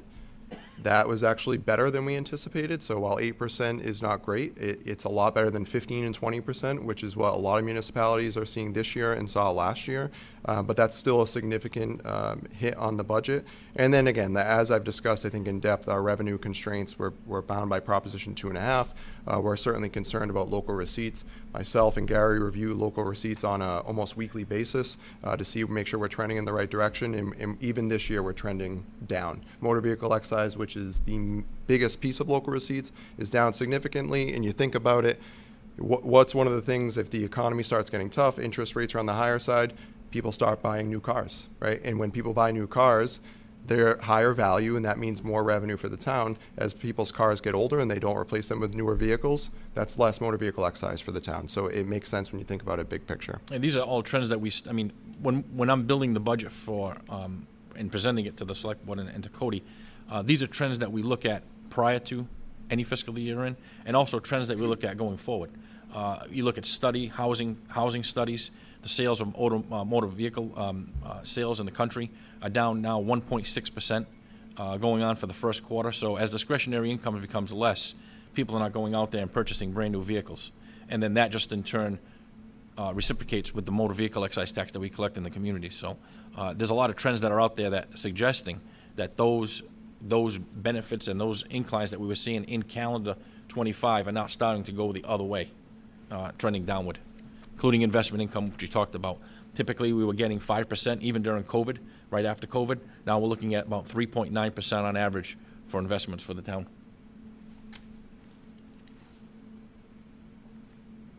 I also want to touch on some of the initiatives because we heard some comments this evening that there's been a lot of discussion and not a lot of action. And I respectfully disagree because I think there's been a lot of action, and this meeting here tonight shows all the action that's going on in the efforts going forward. So we've put together a health insurance steering committee. That's something we're actively working on, and we're looking to make sure there's savings not just to the town but to our employees. That's one of the things we've heard from a lot of our school department employees and general government employees is the cost of health insurance here, it's high. And so we've made a tremendous effort, and we think we have some good options moving forward, but that's something we've been working on behind the scenes. Our gas utility contract, so the town operates a little bit differently than the average resident, where we go out and we get contracts for our utilities. So we procure our own electricity costs, we procure our own gas costs. Our gas contract is going to be up in about a year. And we have an energy manager consultant, Kathy Stanley, who you can lock in a new rate essentially whenever you want. And so we start looking at this about a year out, our gas contract costs. We use a lot of natural gas here to heat all of our buildings. And the unrest in the Middle East began about a month ago. And as you know, that is having a significant impact on utility costs. And we were really concerned of what that's going to mean for the town in fiscal 27, 28, 29, fiscal 30. We were able to lock in quite literally a day before those implications in the Middle East hit the gas market, and we locked in for another 3 years. Essentially, our total impact town-wide is only going to be $10,000 a year increased gas costs for the next 3 years. That is significant. We were anticipating once the conflict in the Middle East began in the range of $200,000 to $300,000 increases per year. And so kind of just one of the initiatives I wanted to touch on. We created the Budget Advisory Group. This is a group made up of 2 members of the school committee, 2 members of the select board, and 2 members of the finance committee to try to create this consensus budget moving forward to the one Dartmouth approach, recognizing that we are all reliant on one another. There's no single department that is not reliant on another. And so we need to find a budget that works for everybody moving forward and not prioritize or deprioritize a single department. And so we've had several of those meetings. Mr. O'Neill is the chair of that group, and I think those have been quite productive. We actually have a meeting tomorrow morning at 8 a.m. And then we're also going to be launching within the next month a budget transparency portal on the town's website. It's as simple as you can go on, it shows you where the expenditures are, what the percentages are. You can actually even type in what your personal tax bill is, and it'll show you what each portion of your tax bill goes to. So if you have a $4,000 tax bill, it'll show you that $2,500 goes to education, $600 goes to police. It breaks it down. So we're really trying to make sure that you and the community are aware of how the town's spending their money, so you can see just what that impact is. Well, I did one other comment too. I think on the health insurance steering group, we heard it last year that was a big issue within town, trying not only to maintain a level of bringing people in to work for the town, but also keeping the staff that we have. So that was formed, as Cody mentioned. We made some good progress on this. We're meeting with the Insurance Advisory Committee, and again with the Health Insurance Steering Committee, to not only save the employees money on these runaway costs for health insurance, but also to save the town some money. So I keep saying if the stars line up, this could be a substantial savings for everybody involved. So we're working closely with that. Hopefully get that done before April. Yeah, that's a good point. Thanks, Gary. So, we are not here to say, that the budget shouldn't be funded from the school department. But what I can say is the charter is very clear in that our authority and what we are supposed to do is prepare and present a budget, a balanced budget, to the Finance Committee for review and for the Select Board for review and adoption to bring to town meeting. And I mention that because we are not necessarily advocates of one single department over another. It is our job to look at the town as a whole, and the school department is a department of the town, and so we consider those budget requests the same we do with every other department. And we essentially have to present a balanced budget to the Select Board, and right now we do not have a balanced budget based on what we've been presented. I can tell you that in our meetings with all departments, one of the things that Gary and I have focused on early on in this budget season has been the Select Board's been very clear in basically doing everything we can to fund the school department at the highest level possible. And so that has been something that we have reiterated to all of our departments and divisions. And we've made a lot of progress, and I think with that, what you see is there really are no increases other than contractual in the general government budget. There aren't new positions with the exception of a .25 DPW business manager.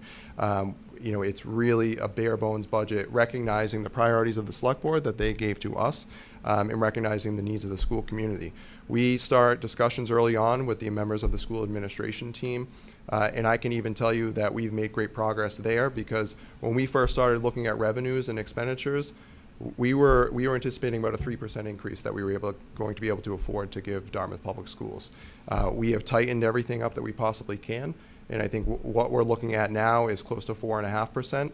And that is, that is with some of the savings from health insurance. That is with some of the savings that voc text assessment was a little bit less this year. That is with a couple of departments that proposed new positions. We have reduced those out of the budget. And so we have essentially cleared up as much funds as we can. That's with us going to 93% of our local receipts. So we're really maxing out all of our revenues where we feel at least comfortable. And so I think while I recognize it's not the 6.8% that the school committee is requesting, it's certainly, given that the revenues and where they are, 4.5% it's pretty good considering the situation that we're in. And with that, we'll gladly open it up for questions, discussion by the board or the school committee. Not a question exactly, and I appreciate your conservative approach. I appreciate Mr. Kiley's penny pinching on our end. And honestly, the problem is the 2.5% on real estate tax. And unless that changes at the state level or in the town level, we're never going to win. I personally feel that the schools need at least level funding because to go backwards, it's very hard to go forwards again.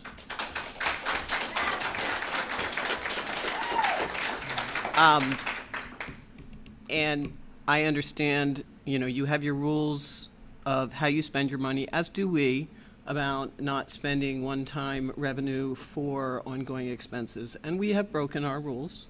Several and I know times. that you have occasionally broken your rules. I would just say, you know, we don't know where this economy is going. It does seem volatile at this moment.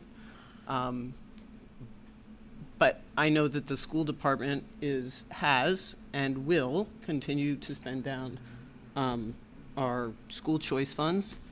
And I know in past meetings we have discussed the pre-kindergarten funds, which is small, but it's a one-time revenue that we need, or I personally feel, we haven't voted on it, we need to put in the bucket to hope that we can at least continue to be as good as we have been.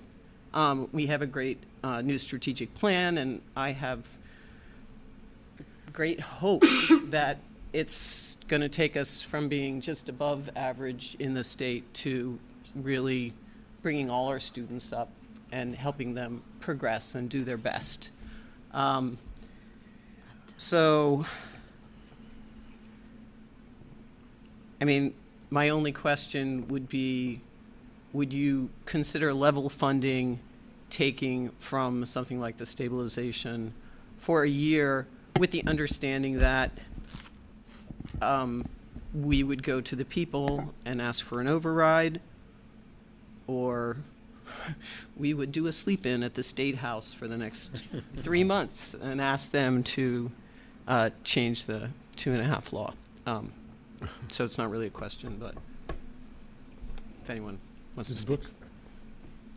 I had one question in review of the budget, because one of the things that we've done is we have spoken to, and I know Mr. Kiley also sent a letter to our state reps, state senators, and to Boston about changing the formula on school choice. So when I looked over the school department's detailed budget, and I looked at out-of-district public school students, this year there's 67, but I wasn't sure if that was 67 students that leave Dartmouth at the high school, and so we're paying out $5,000 per student there. Because what I have said is we receive $5,000, but we've all looked at this and said that it costs $19,000. So there's a big discrepancy. It's not a little discrepancy. But I don't want to, you know, after having penned the letter, now I'm like, what if I'm penalizing Dartmouth in some way? So are we getting in more students than are leaving? Yes. So the answer to that is yes. We get in about 100. Our target is about 120 students. Oftentimes, the students who so first of all, the school choice students out of Dartmouth can be any grade level, depending on the other school districts that accept. And typically, what we find is it's folks who are working elsewhere. So there's a lot of educators working who live in Dartmouth and are working elsewhere in other communities. And oftentimes, those folks, like we do in Dartmouth, for our own educators who have students at the high school, we encourage them to sign up for school choice because it gives us at least another $5,000, which we're thankful for. So similarly, other communities do the same thing. We find that to be the trend. So. That's good. I was just in a panic after looking at that number, thinking I just shot us. Because I in my letter, I proposed, even if they were able to do it, you know, $1,000 a year as an incremental increase until they get closer to the state average, it would be helpful. I mean, it's not a ton, but it was just one thing when I looked at this that I thought, have I stepped in it? So thank you for clarifying that. I also went through your budget and looked at the state aid, your Chapter 70 state aid. So on your pages 80 or 82, I think it was.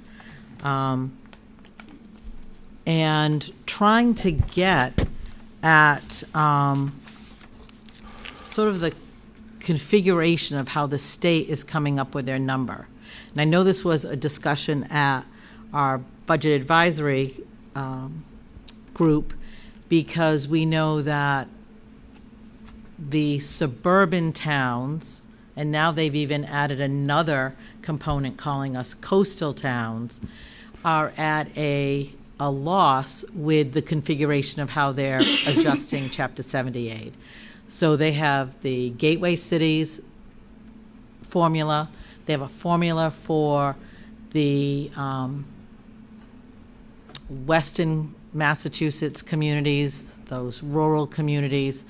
But the majority of the state is in our shoes with a Chapter 70 funding formula that doesn't benefit us and doesn't show a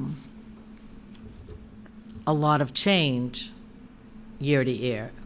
And my biggest concern saying that is that hearing about a ballot question that's going to be on our ballot from the state, which is asking for a percentage of state tax to be waived. And that state tax is how we get our Chapter 70 money. So I'm concerned if people don't understand how we get the aid, the state aid, they're going into the ballot box and thinking, I don't want to be taxed, I'll cut that. And in the end, that's exactly one of the losses that we would receive in aid.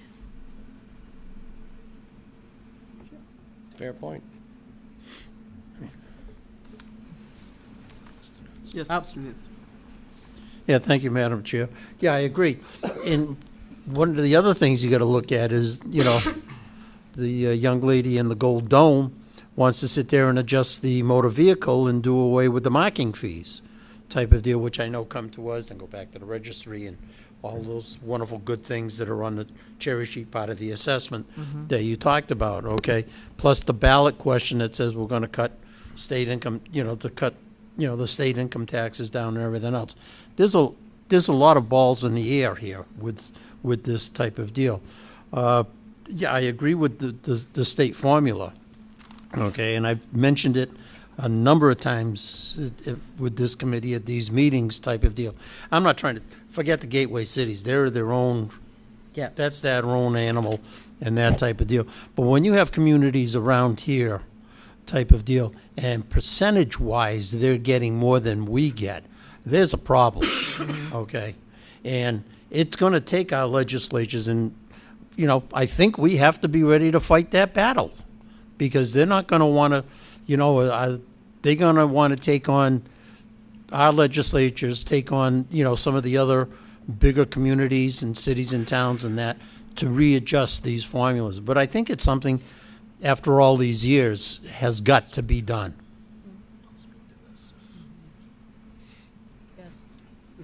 Yeah, Mr. Kiley. So I had the opportunity, so the legislature requested of the Department of Education that they do a listening tour regarding the Chapter 70 formula.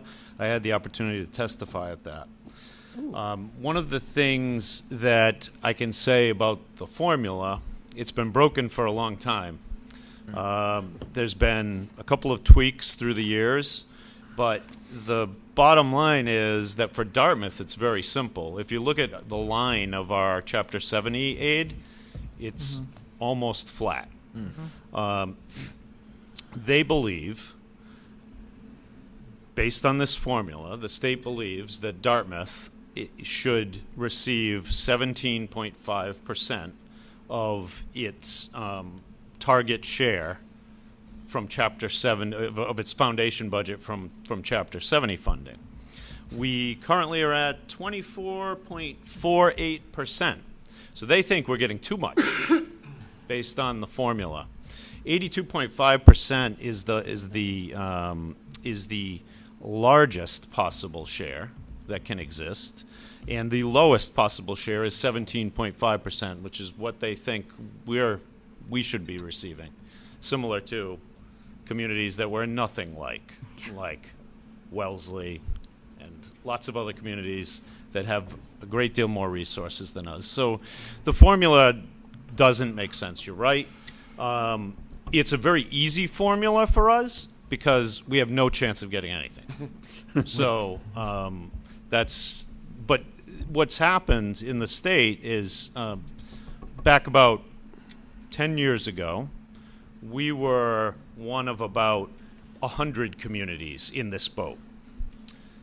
Now, we're one of about more than 250 communities who are in a similar position as us, where now we're all called minimum aid communities. So if it doesn't make any sense to have a formula that 75% of the communities in Massachusetts are going to get nothing but the bare minimum out of. So hopefully that spurs action. I know it's why they did the listening tour and why I was able to testify at it, but we can't count on that to save us. That's, that's going to take time. No, neither of the two the items that I've mentioned will save us.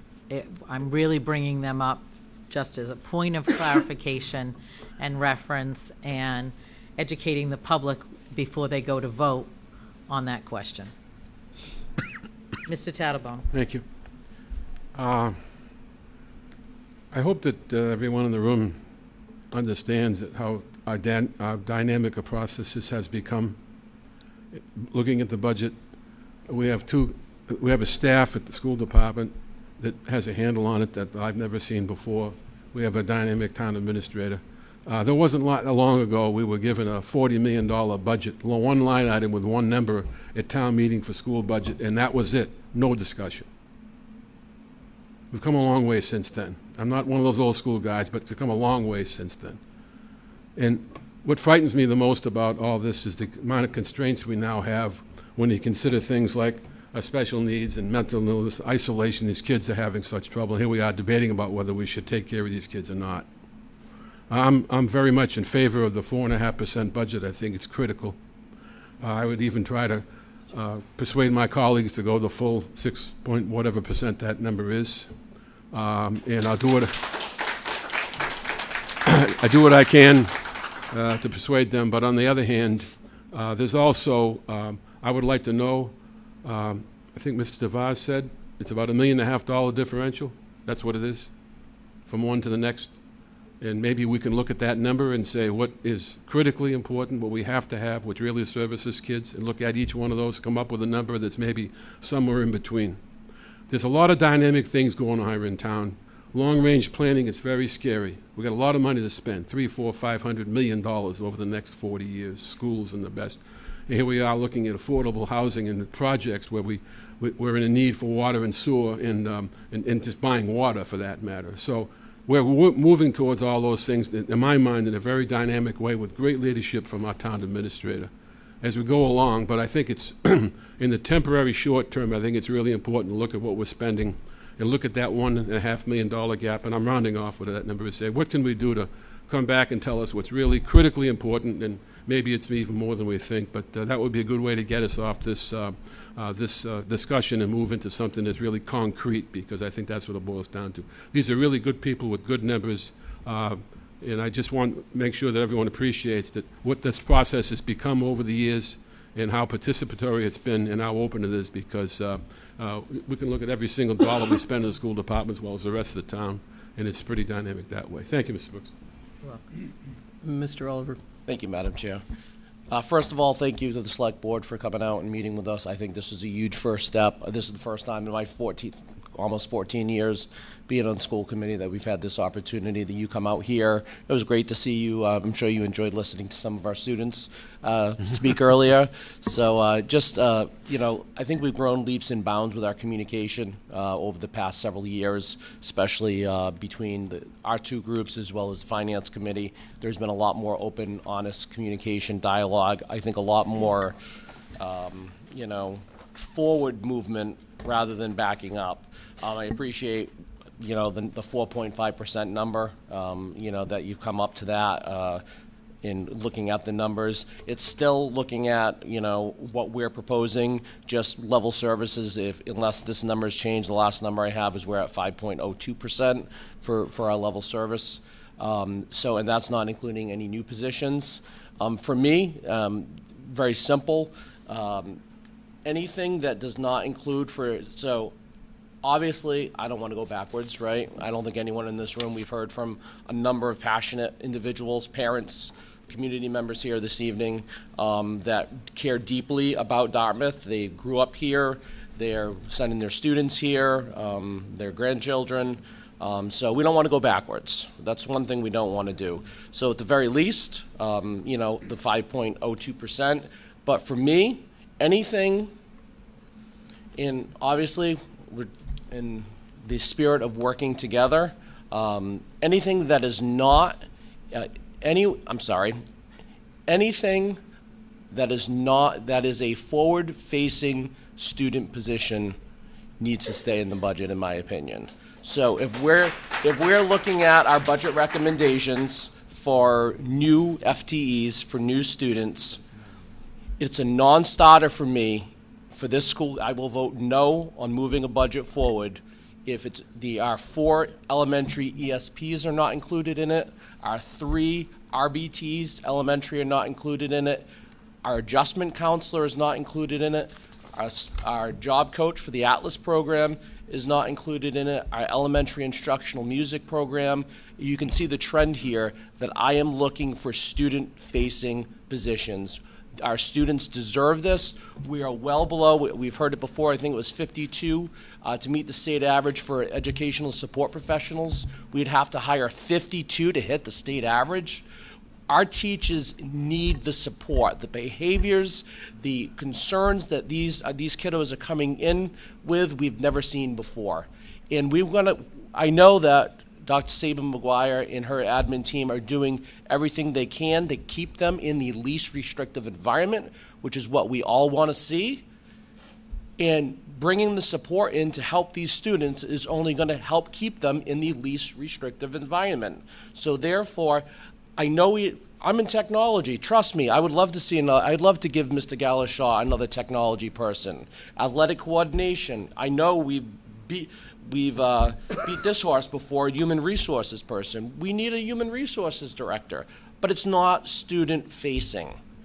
Any budget that this school committee is going to put forward, in my opinion, I will be voting no on unless these student forward-facing positions are included.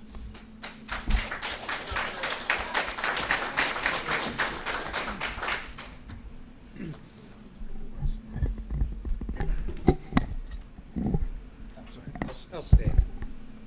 Thank you. I'm kind of in a unique position here because I sat on that side of the dais for 15 years. This building is a result of when Mr. Nunes and I fought for this building. So there's a unique perspective that I have. But also I want to bring a little history. When Prop 2.5 came in, there were only 3 communities in the Commonwealth of Massachusetts that fully evaluated their resources, their tax base. Dartmouth was one of them. And as a result of 2.5, it put those 3 communities, including the town, behind the 8 ball when it came time to raise revenues based upon 2.5. So we're really not at 100%.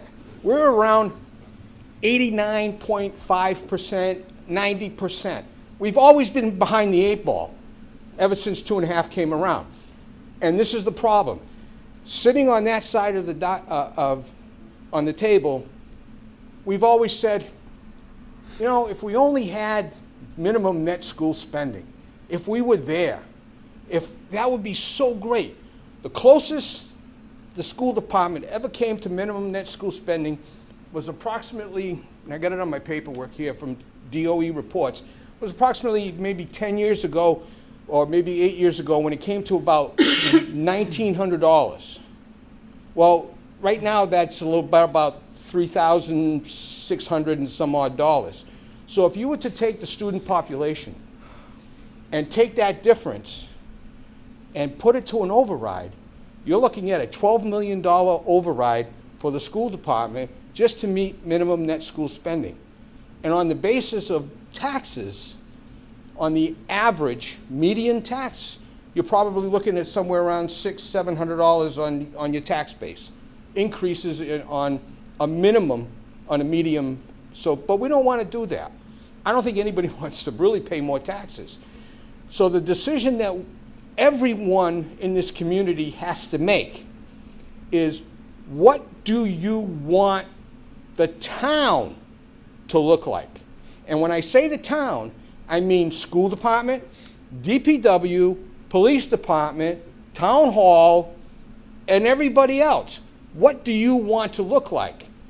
Now, everybody says Dartmouth's a great place to live. It sure in hell is, you know? But what are we willing to do to make it better? Are we willing to take a little bit more? Are we willing to do an override? An operational override. Now, as far as looking at the numbers here, the school department between FY27 and FY26, the difference is $3.8 million. Round it up. It's $3,799,423. The 3% gets them to $57,142,848, or 2.135 of the proposed budget they're not getting. A 4% gets them about $1.5 million not to the proposed. So one of the things I haven't figured out yet, and it's still trying to work my numbers here in my head, is if there was an operational override, what would be that amount? Would it be to request exactly what they want, or something else? I mean, the DPW could use a little extra help. You know, the police department, they're looking for help, you know? I know Chris has said something about the HR person. You know, the town pays for the health benefits, the town does the OPED stuff, the town does this. Why not the town do the HR for the school department?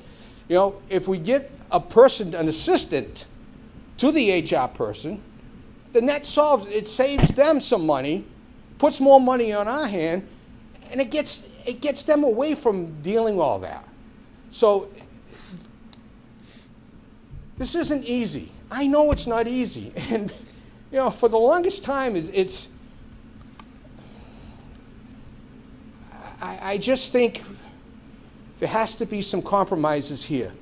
We have to sit down like adults and figure out exactly what we need to do. And yes, we have to address the gorilla in the room, and that's the override. There have been plenty of overrides in this Commonwealth. Many of them have failed. And when you look at net school spending,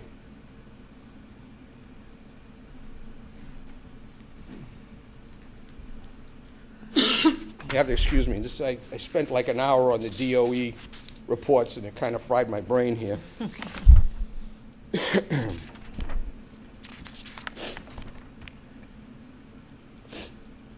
In 2020, minimum net school spending was per pupil, the state average was $17,572,080.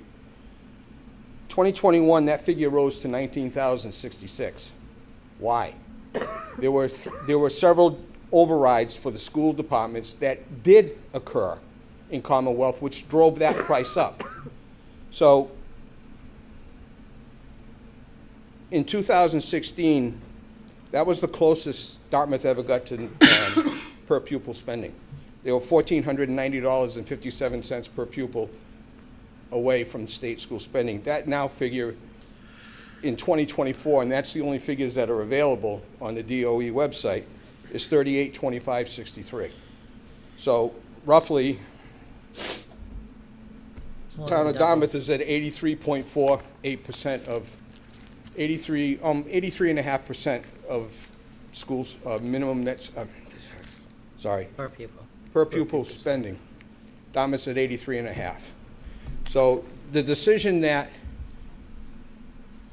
you have to make, the decision that we have to make, and the decision you have to make is whether or not you want to spend a little extra money and have an override in this town.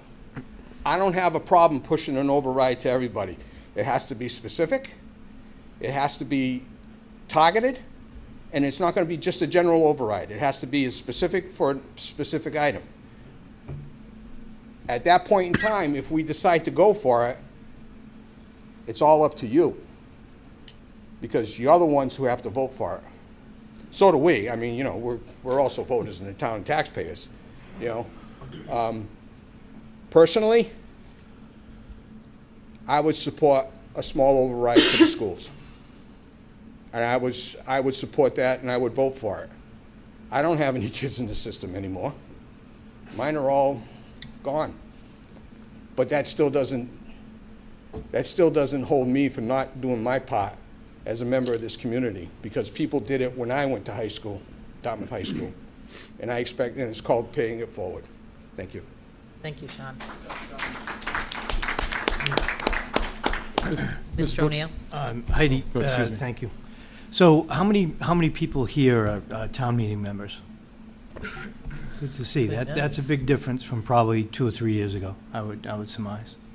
And those numbers are going to be very important in the next couple of years.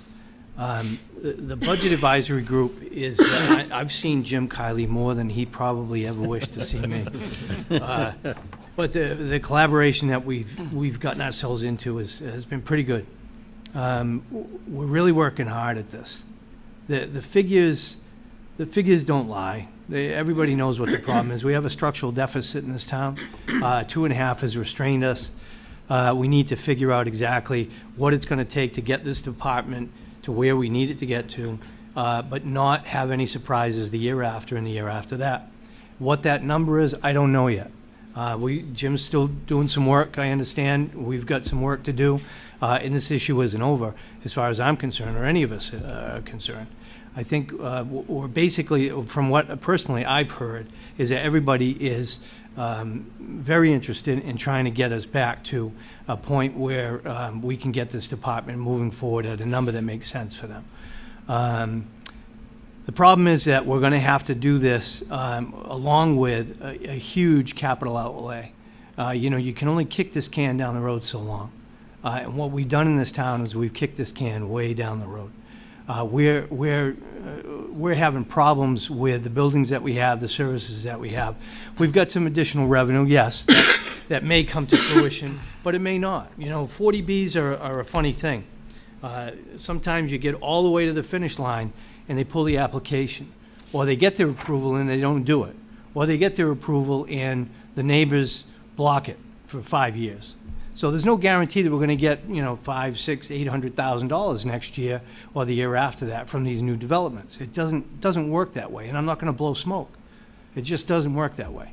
If it happens, we'll have some more money. However, when that happens, if you've got a 40B with 300 people coming in, you're probably going to have a few hundred kids.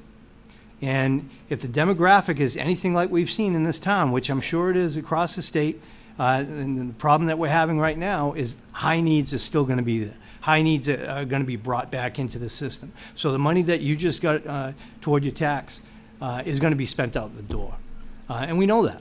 So you've got to be really careful in how you assess what the revenue is going to be going forward. These guys done a nice job. So we've got some things in play. We've got the health insurance. We're really working hard at that. I think we're gonna be able to make the positions a little bit more attractive. You know, if the salaries are okay now, we're filling positions, so they can't be all that bad in all the departments, not just the school department. They're pretty decent levels. We've got a comp study that was just done, and we're pretty in the range. I don't want to be the lowest guy. I don't want to be the highest guy when it comes to salaries. You can't be. You want to be somewhere in the middle. You need to be competitive. Part of that is the benefits program. Benefits program has been awful. Not the actual benefit itself. The health insurance plan is great.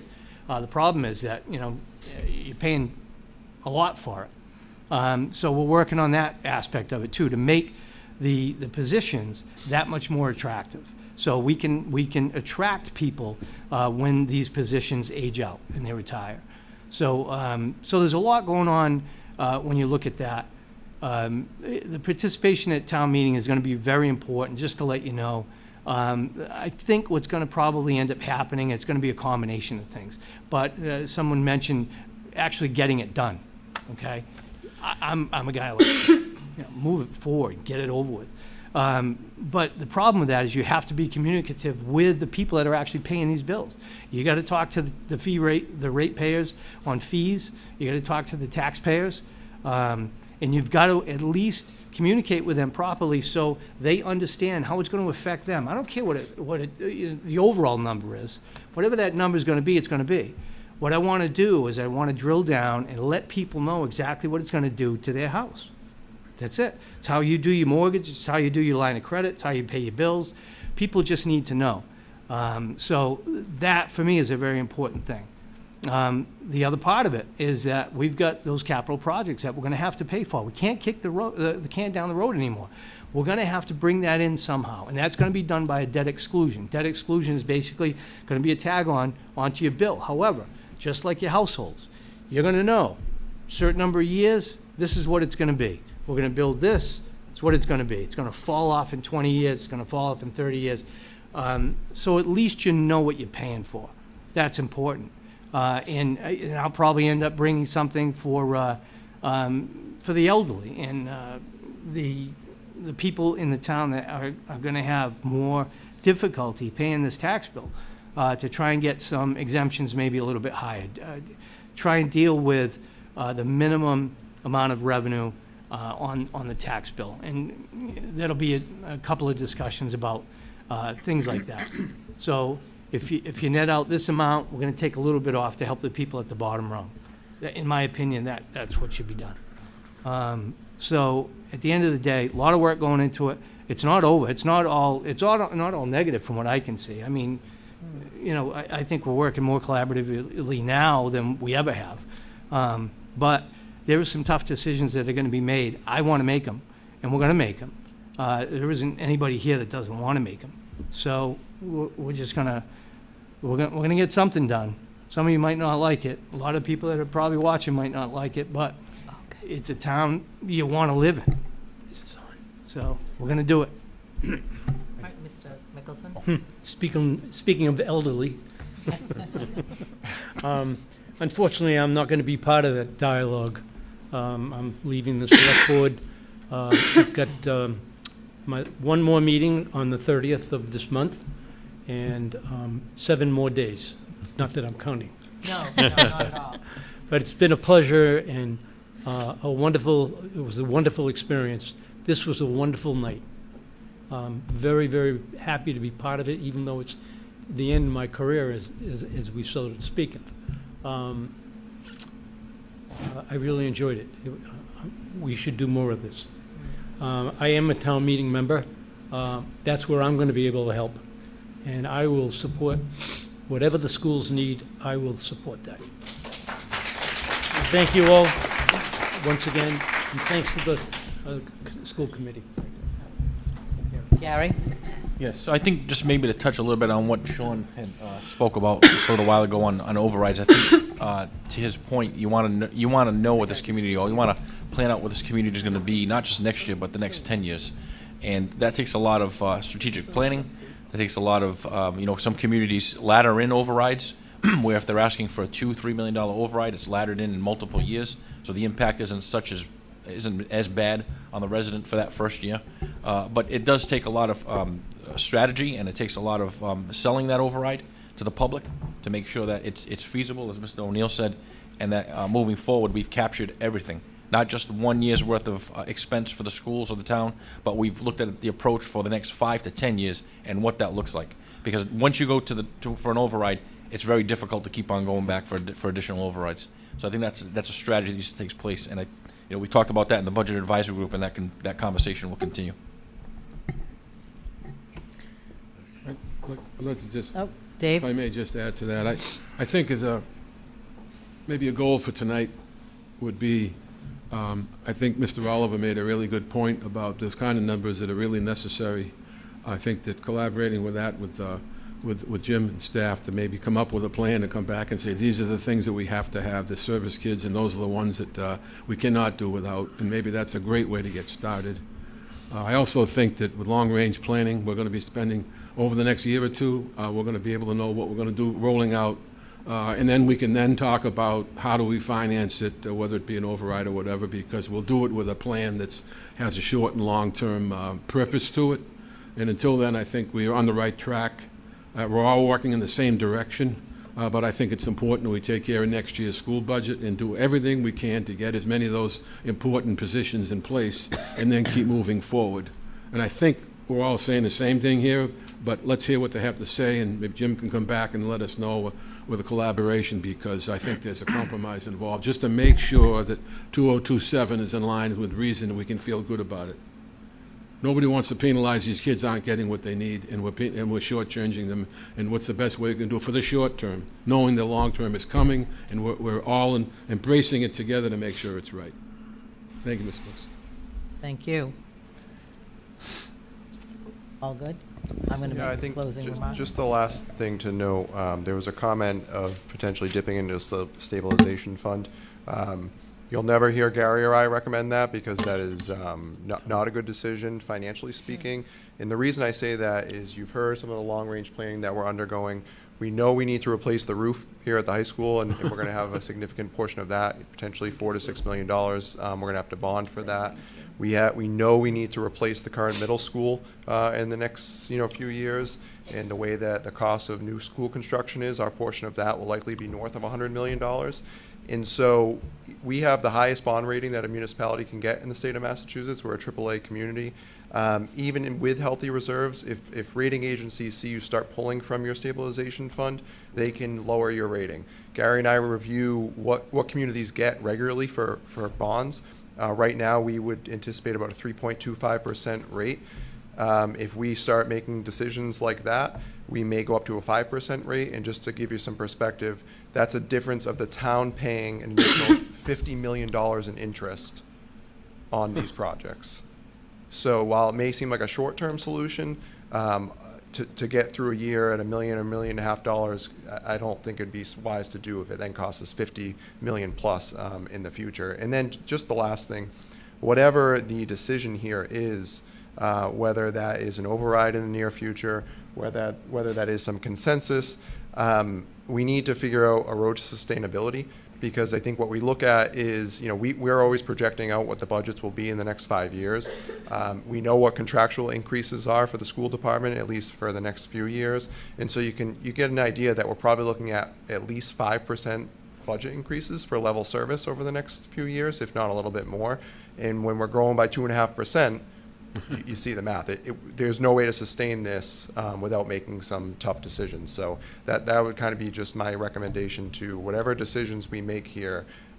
We have to make sure they're sustainable, because if we go for an operational override to cover the gap this year, that then only grows by 2.5% next year or the year after. So, and when the budget grows by 5%, right off the bat, we're gonna be in this same situation. And so just something to think about as we move forward. And it's critical to keep that in mind right now with the with us looking at these multi-million-dollar projects.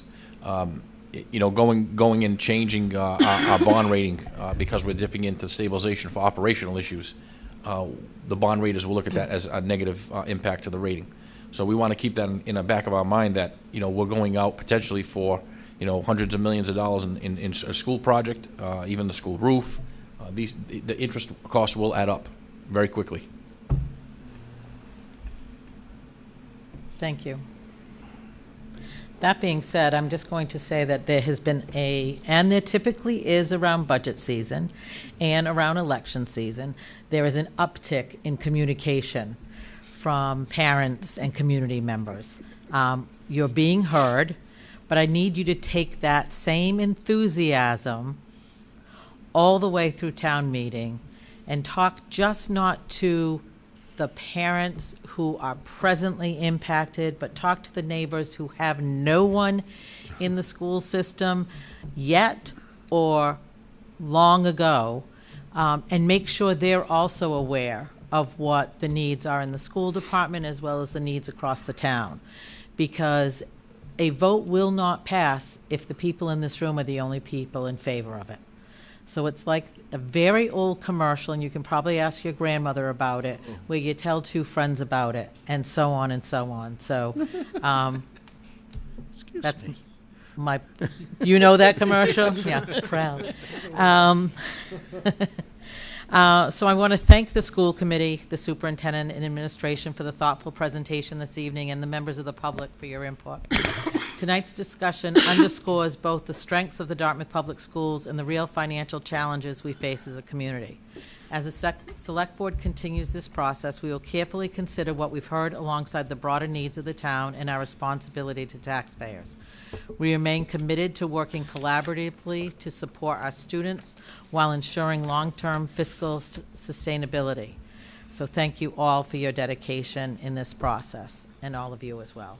Thank you. And likewise, Thank you. I'd like to thank the Select Board for attending, and our town administrator and assistant.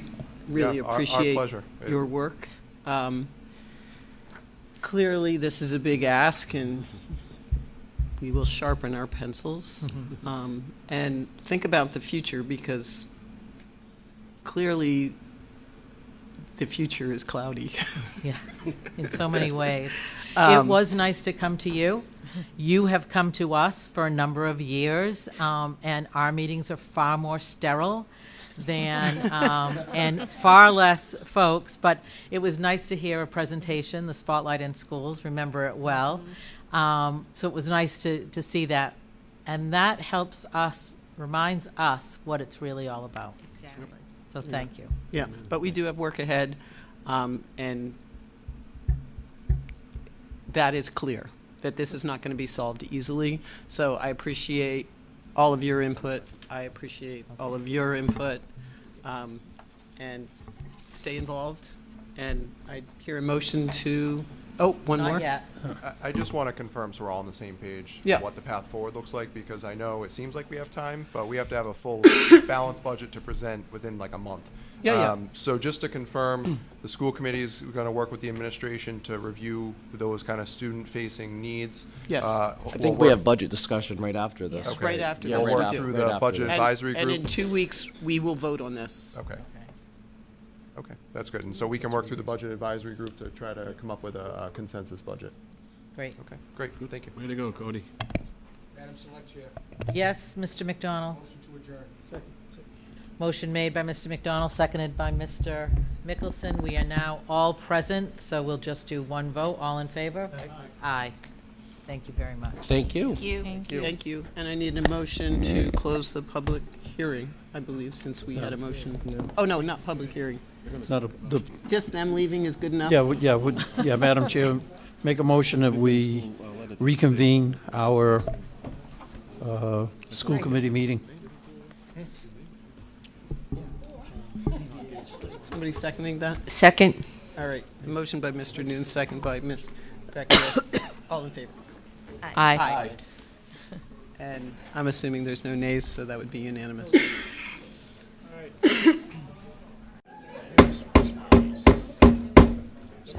Thank you all. We are going to resume the school committee meeting of March 23rd after our brief pause. And next up, we are going to discuss, let's discuss the budget.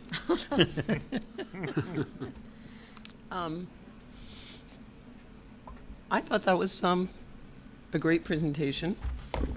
I'm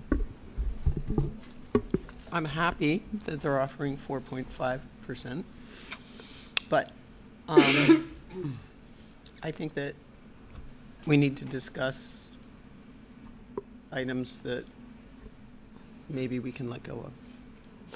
And I think, Chris, that you made a great point already, and if you would like to continue, let's. Thank you, Madam Chair. So, yeah, first of all, I thought it was a great meeting as well. This was, I think, unprecedented, especially with everyone during public comment as well. I'm just trying to pull up here. So, and this can be for Mr. Kiley, Dr. Saban McGuire. We're currently, for level services, we're currently at a 5.02%. Is that still accurate? Well, if I may, not entirely. Okay. So, included in that 5.2%, in the key factors, because we were presenting a budget that was to present our needs. Yep. We've incorporated additional funding for maintenance, athletics, and music in that number. In the key budget factors Yep. number. Yep. Okay. So I'd be happy. I mean, if we'd like, I can go over and put my computer up there and show you some of it if you'd like. It's up to you. But yes, so those are included. So those are $487,000. So if you were to consider the rest of the key factors, it would be 4.14%. But then you got to remember the school choice plan, because we can't abandon that. Agreed. So if you add the $245,000 for the school choice plan, basically what you're talking about level services, current level services, not making up for things we've cut in the past, is 4.58%. Right. 4.58%? Yep. That's a true level service in your... Yes. And what's that overall total, Mr. Kiley? That's $57,970,787. Thank you. You're welcome. So does that 4.58% include the SPED team facilitator? No, it doesn't include any of the budget recommendations. None of them. Including, like, for instance, the job coach at Atlas is a 100% must do. Like, Right. There's no, that's saving us money. If you don't do that, we need to add, Right. like, a couple of $100,000 at least to the budget. Yep. So that's a no-brainer. Has to happen. So going back to, just trying to toggle between here. Me too. The budget recommendations that we see here of the 1.39% and the amount of $768,500. Those are the budget recommendations on one of the previous slides, starting with the ESPs and the RBTs, all the way down to the elementary instructional music. Is that correct? Correct. Okay. So they're not even included. No. Not in that 4.58. Not in that 4.58% number. No. That wasn't level funded though, right? So those Right. are additional positions. So the town, from what I heard this evening, which I was pleasantly surprised with, because I thought it was less than the 4.5%. Sounds like they're hovering around 4.5% right now. Our level service budget is 4.58%. What I said, and I'm still sticking to, and I'm a firm believer in, is forward-facing positions. I think that's what this committee, what this district needs to focus on. Like I said, I'm all about some of these other positions. They're needed, they're desperately needed, but I want to see an impact in student learning, and directly tied to student achievement in assisting our educators in this district. My recommendation to move forward in the budget recommendations, and who am I? I'm just throwing it out there and seeing if it sticks. The first one, ESPs, elementary, 4.0 FTEs for $120,000. That's a must in my eyes. The RBTs, elementary, 3.0 FTEs for $117,000. That's a must. I think an adjustment counselor at Dartmouth Middle School, 1.0 FTE for $90,000 is a must. Job Atlas coach, it's already been decided. It's happening. Scrolling down, What I struggle with is the sped team facilitator that's not direct facing. I understand the need, and I understand we've had a lot of success with that position. The few positions that we've added as sped team facilitators in this district, I know we've had success with that. I just don't see that as an option on the table right now. Just my opinion. The only other thing that for me is must, just me, is an elementary instructional music. Let's get that back in rotation. I think all the other ones can wait. So, So that, if I may, that would be 5.3%. yeah. Like, we're adding before we're even getting down. But I would also say elementary instructional music, I would love to see that, but that's adding. It's not. I mean, yes, we used to have it. I'm just And one I- voice. I'm and just I one want it. voice. I want all of our kids to do music. It is good for all of their brain. But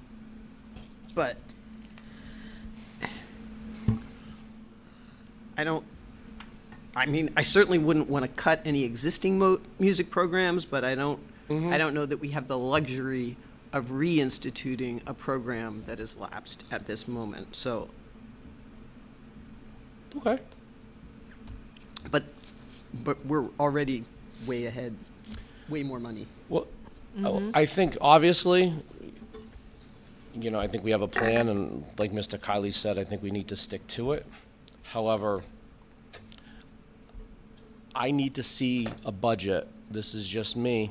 I need to see a budget that's moving our district strategic plan forward and adding some of these. If we don't add several of these positions, why are we having a district strategic plan to make us better in the first place? We need some of these positions. Our teachers, our educators are struggling with the behaviors that are in front of them on a daily basis in their classrooms. I think this is a no-brainer for me. So the ESPs and the RBTs and the adjustment counselor. I'll leave it at that. And if we have to use school choice, we have to use school choice.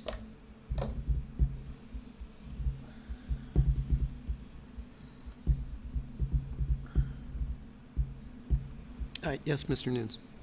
Thank you, Madam Chair. Well, Chris, I'm afraid I'm going to disagree with you. Fair enough. Wouldn't be the first time, and it won't be the last. Won't be the last, that's right. We kind of sat here, if my memory's any good, and it usually is with some of this stuff, back in September, October, when we started talking about budgets and putting things together. We wanted a budget that we needed, okay, whether it be, positions and things to put back and the like. And when you look at, the budget recommendations for the positions between the ESPs and the RPTs and the such, I mean, we need the maintenance person, the human resources. We've beat that one, the kingdom coming back. We know we need that. I appreciate what was said at the select board meeting tonight about, maybe, piggybacking with what the town has. But we need somebody in district, I think, that's school-related and can handle something of that nature. We know Mr. Galashaw, with all the computers that we have in all these schools and the technology, we need that. That athletic coordination, that's a person that's in front of students because they're helping coordinate all the events. Helping Mr. Christofoli because he can't be on 7 different fields at one time. So, that's needed there. When you come back to some of the, and I'm not calling them pie in the sky, but the other items that we looked at, instructional supply, the 12% increase in instructional supplies, or the nursing supplies, the additional equipment for athletics and music, maintenance and utilities. Well, bet you dollars to donuts that the utility bills are going skyrocketing. Ours are at home. Everybody's, yeah, they locked in natural gas, which was great, but the electric, those are going, tuition. I, for one, and this is, again, I'm one person type of deal, I was thrilled, and I think I probably said that, when we had this budget presented to us back in February last month, and we had all of these things in it type of deal. I, for one, am very comfortable with what we have for a budget, and my again, I'm one person, my recommendation is this budget. I respect that. That's not what I thought you were going to say. I didn't either. What do you think I was going to say? It's all about kids. Yes, Ms. Amaral. I mean, I don't know what else I can add. I agree with you, Mr. Nunes. I don't know if I've ever said that. I don't know. I don't think so. Respectfully, of course. When we sat down this year, it was like a light bulb switch. I'm a play in the sandbox. I don't know the phrase. Spite my nose to whatever, to cut my nose, to spite my face. Yep. Like I am greater good, and I don't often. Yeah, I often like to compromise and take that approach. That's sort of just how I operate. But we put together a budget that is an incredibly lean budget because we have an incredible person at the helm who's able to do those numbers, and leadership that is steering a ship that with a clear vision and a clear pathway. But these, as you said, what we have in this budget, and I respectfully actually take issue with some of the requests that aren't funded, but what is in here reflects the needs of the students. We are a public education district. We can't say we don't have enough money, we're not going to take in this many students.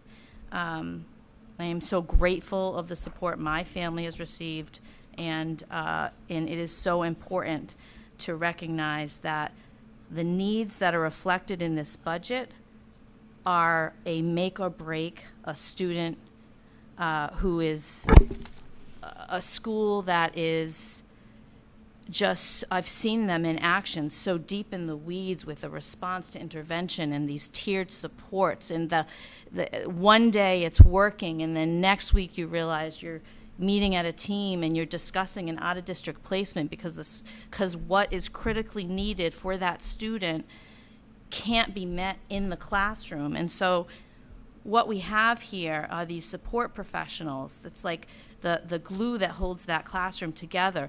A registered behavioral technician. We didn't fund a behavioral specialist, so 1.0 FTE. That position, the rippling effects, the critical rippling effects that position contributes to a positive sort of trajectory of a classroom, it's just unmatched, and we're not funding that. So to not fund an adjustment counselor, the coach at the Atlas, never mind, it has to happen. It has to happen not just because it's the right thing to do. I think legally these kids are in a transition plan, and they rightfully are to be exposed to job training, to life skills, and we're doing a phenomenal job, but there are things we're not doing. The music program, we took it away. There are implications to that. It is necessary. It is necessary for those kids who just thrive with that, having access to learn an instrument. There is nothing in this budget, respectfully, that I would personally vote to eliminate, because we were very focused on presenting a bare bones, thin, very thin budget that reflects what we need. And as a committee, I feel it's my responsibility to put that budget forward, because it is reflective of what we need. It's not what we want. It's not asking pie in the sky. We have PTOs that are raising tens of thousands of dollars so that our kids can go on field trips. Field trips. The school budget doesn't fund field trips. And so respectfully, I would not support a vote to take off anything that we have on this 6.8% budget.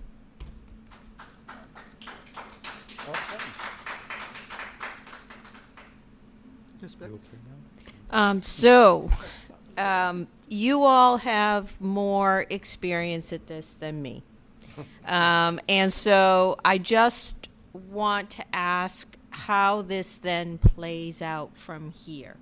If we hold the line and say, this is what we proposed, which is my inclination, but I appreciate Chris's willingness to look at what could possibly be adjusted.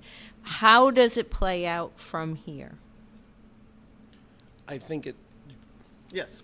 I think there's a few things here, and correct me if I'm wrong, Mr. Kiley, that if we vote forward this budget as is, it is the select board's responsibility per state law to bring a balanced budget to town meeting. Right.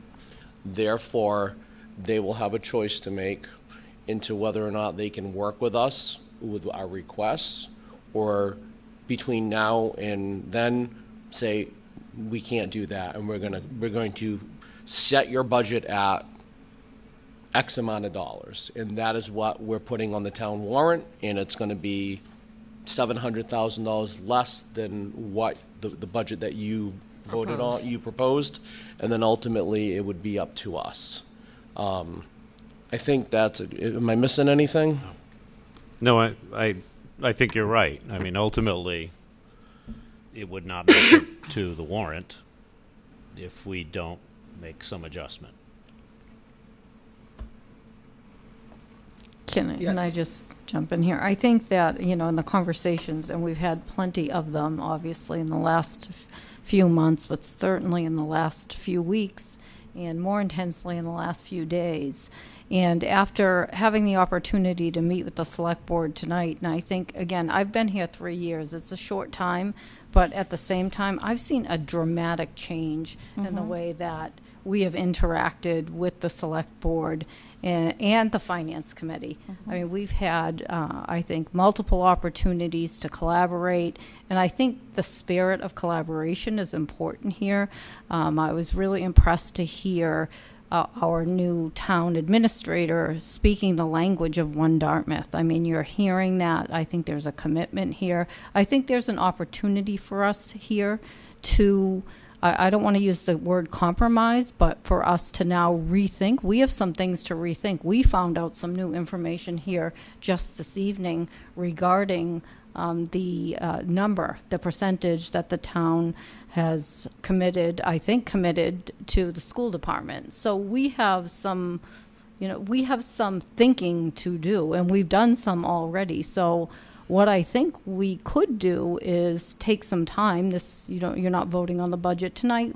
We have talked about perhaps planning another budget meeting before our next regular school committee meeting, so that we have time to go back and present the committee with, I don't even want to call it a compromise, but we need to do some rethinking based on new information that we received this evening. And I think, again, in the spirit of collaboration, that makes sense for us at this point. Are you referring to the additional 1% in? Yes. Yeah.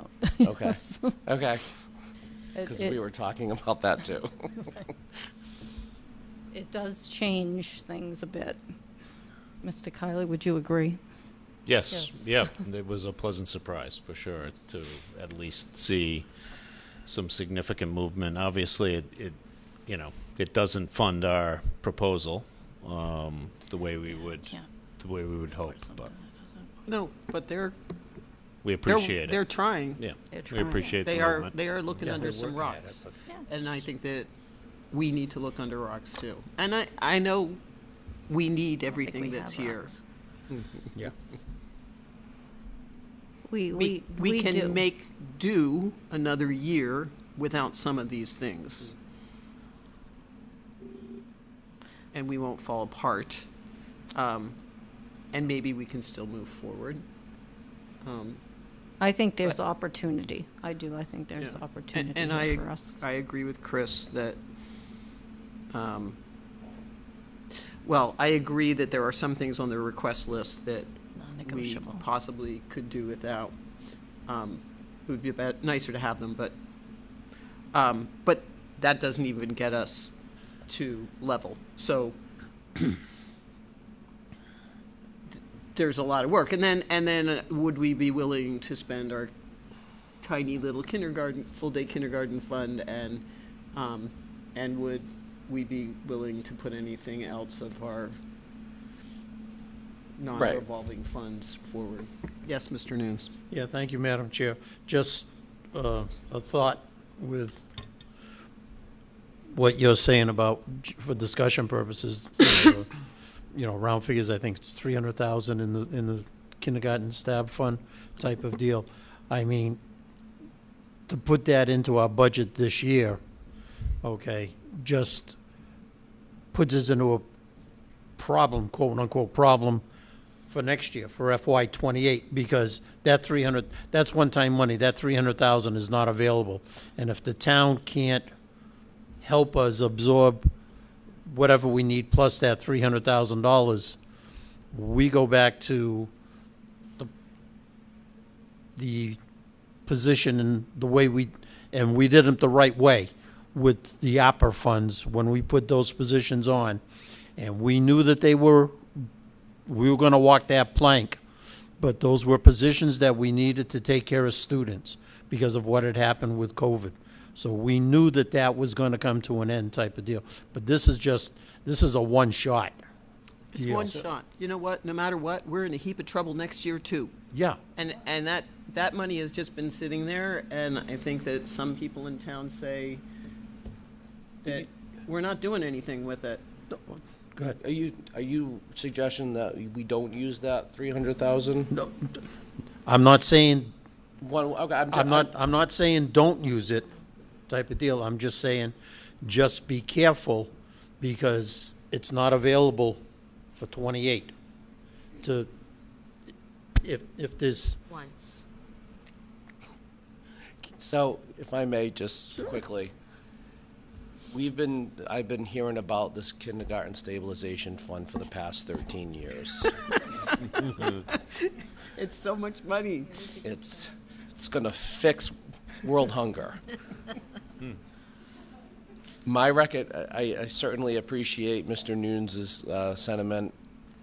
My recommendation, for what it's worth, is we use it to help this year cautiously, letting everyone in town know, the select board, the finance committee, we're using this money towards helping to fund our budget and get the positions. If it helps us get the positions we need, I think the overall intention and the sentiment in this room, with Mr. McDonald speaking, with some of the other select board folks, is that the town needs to make a decision about the override. Yeah. That's coming. But the $300,000, for the love of God, let's just spend it. I know. Here. Yes, Ms. Amaral. And in all I'm good with that. Okay, I really am. Everybody has to be aware that it's one-time money. And that plank, with all due respect, that plank is going to be awful short in '28. That's all I'm saying. Like I don't have a said, problem using We're going it. to be in a heap of trouble. Yeah, I mean, look. Ms. Amaral, would you like to add to the trouble? No, I caused enough trouble. But did I not hear, I just can't unhear something, and maybe I misheard. By using that funding, the implication is that when we go for something else, we may be rated lower and have a higher rate. No, that was the stabilization Oh, fund. okay. If we use the town stabilization try to fund, then our understand that. bond rating goes Oh, down. okay. Yep. Okay. Which I appreciate. Yes, and I right. don't want that to Yes, happen. yes. Right. But I think that we have sat on that money for a very long Oh, time, and it isn't that much. Yeah. But, Use it. Yeah. so, we haven't gotten close to getting where the town wants us to get. Yeah. But even if we do, and I don't know that we will tonight. It's our stone. We have this problem that has been brought up, that every year we need 3.5, 4.5, More than we 5, can fund. 6, Mhm. that we can't fund. And I don't know if the schools can ever bring that increase, that yearly increase down. Not Any- for the next any 2 years. thoughts? Can we? We can't. Not for 27 and 28. We have contractual Yeah, you look obligations. at- Yeah, contractual obligations and just inflation. Yeah. Look at transportation. Yeah. Transportation. Mr. and Kiley. utilities. I wasn't going to add to the kindergarten stabilization talk, but Jim. yes, it's been around long before my tenure, and we have no use for it in the form that it was voted. So I agree, it should be used, but I do caution you that when you say use it in this case, we're going to be hiring people who, Yeah. who we have no future source of funding for beyond 12 months. So, you're I agree with committing to this, and I think you're doing it for all the right reasons, but there is no next year for them. That monies could be just not going to recommendations, but simply to key budget factors, which doesn't include any ads. Yeah, it's just a concern, but I'm not saying we shouldn't use it. We should use it for something, absolutely. Madam Chair? Yes, please. So obviously, worst case scenario, 2 years down the road, an override fails. And we still have this issue. I'm looking at a school choice spending plan right now, and ultimately by FY30, we're supposed to remove all of our salaries. And the way, I'm looking at this right, Jim? That by FY30, there'll be no salaries, offsets going to there. At some point, if this town chooses, just my thought, if this town chooses to not fund an override, we're going to have no choice but to not only continue with school choice, but to expand school choice and move and offset some of our salaries onto a permanent basis into school choice. And I know other districts do that. It's not something that I would want to do here, but I think it's a plan B. And I know that kind of breaks our town financial policies, but we are offsetting them right now. It's not something I want to think about, but I'm just thinking long-term planning if something happens with an override, because right now, we're in a pickle. We're in a pickle with our 5% increases at the very least every year for the next several years.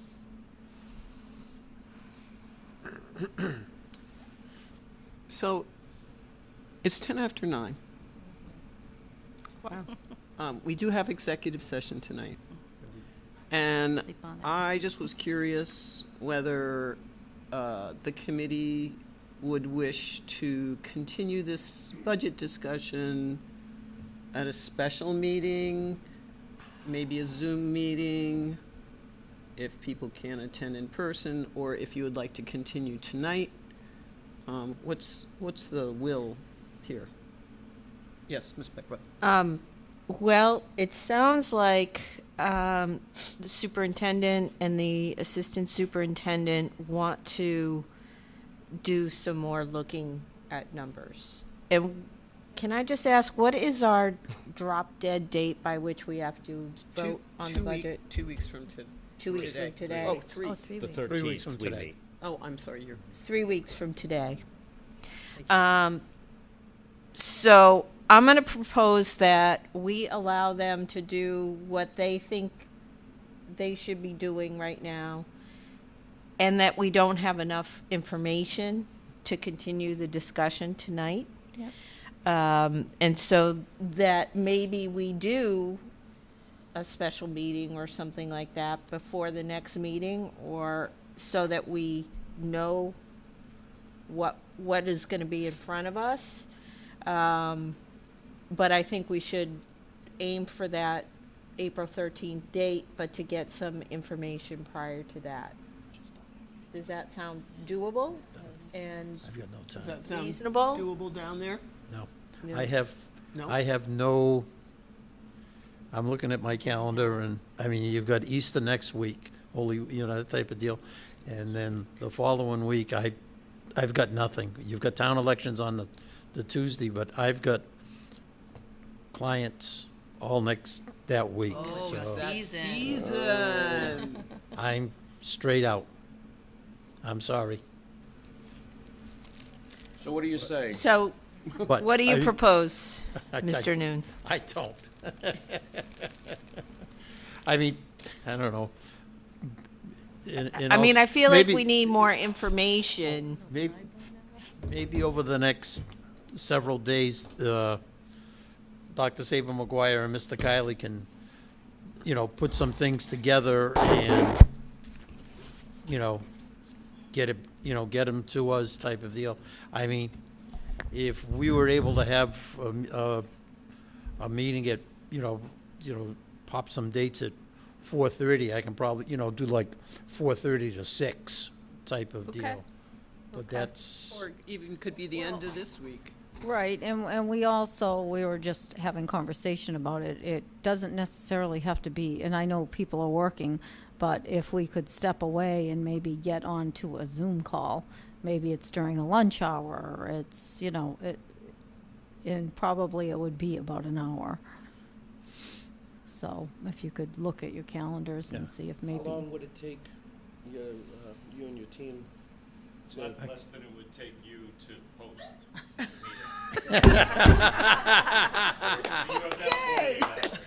Okay.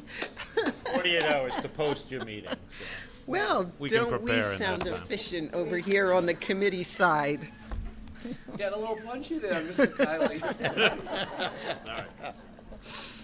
I would not be available this week. I'm in the middle of an OSIP It could be federal next audit, and I am not available, like, to step out for lunch. But otherwise, if it was next week, I could do that. I mean, I'll make, Just send us some dates. send us some dates and times, and I'll make it work to the best of my ability. Sorry. Well, It's okay. I'm not being critical No. at all.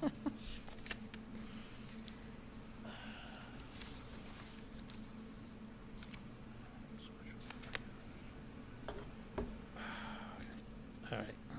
So are we will propose some dates and some times. Okay. okay. Okay. Thank you. All right, great. And we are looking most likely at Zoom. And we're looking at next week. That sounds good. Marvelous. Thank you. Thank you.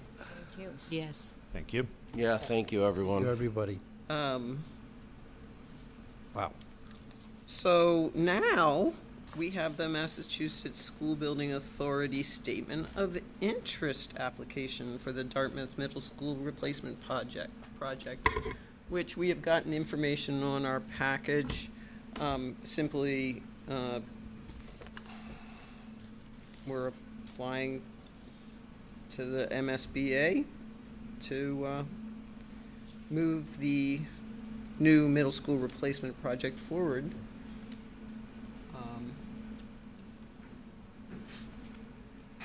Do we have a motion to do that? Do we want to hear from Mr. Kiley? Oh, do we? I'm sorry. We do. We do. Or Dr. Saban McGuire. But Sorry. That's okay. So we were, thank you. We're excited to put this together. This, again, is the Massachusetts School Building Authority Statement of Interest for the Dartmouth Middle School building. So it does not, it involves replacement of the middle school building. Doesn't give you the solution, but it does offer information that we included regarding the opportunity to potentially close a building if a new building is built, and consolidation is one factor that the MSBA considers as a major advantage. Obviously, one less building for the MSBA to be sort of partially responsible for maintaining, and that would likely be the 1922 Cushman School. So we've included in your packet the form of vote to submit the statement of interest.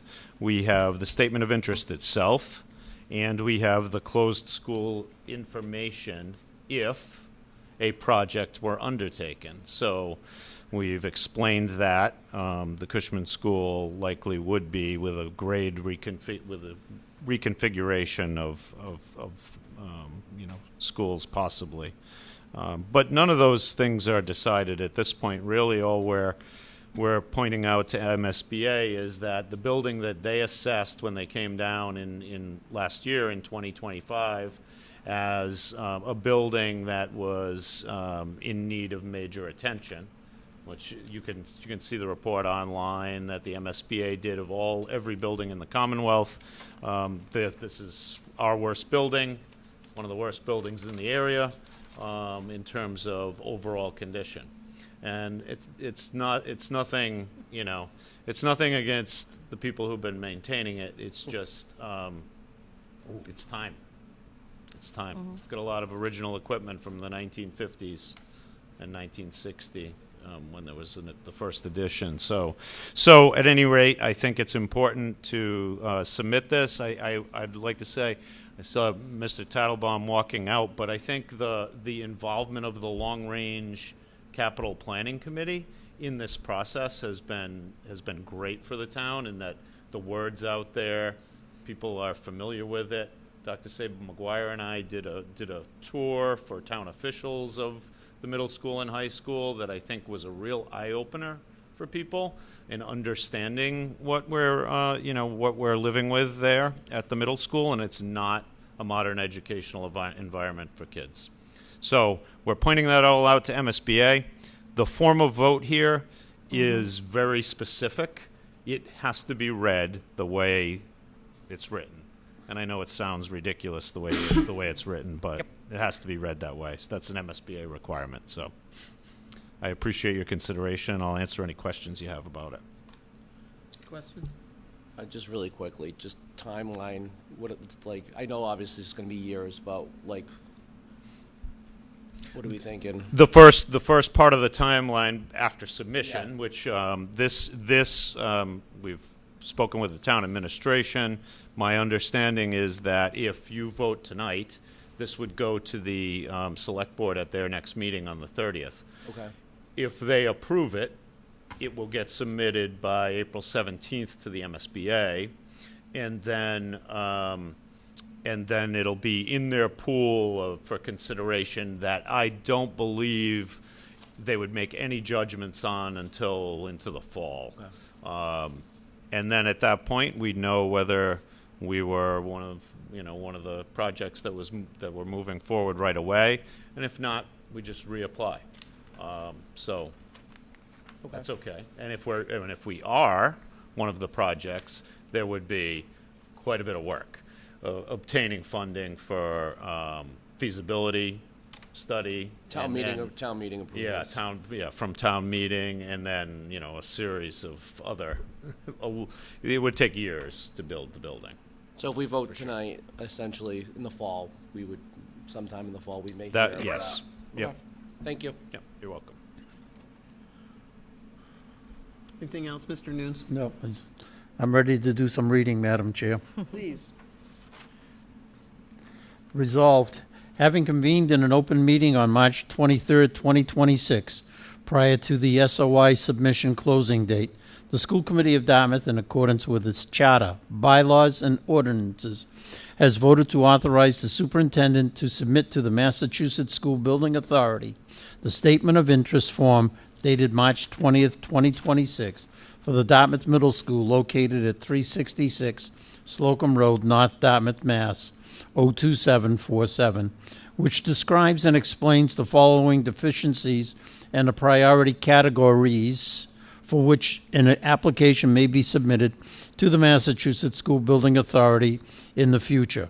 Priority 7, replacement of or addition to obsolete buildings in order to provide for a full range of programs consistent with state and approved local requirements.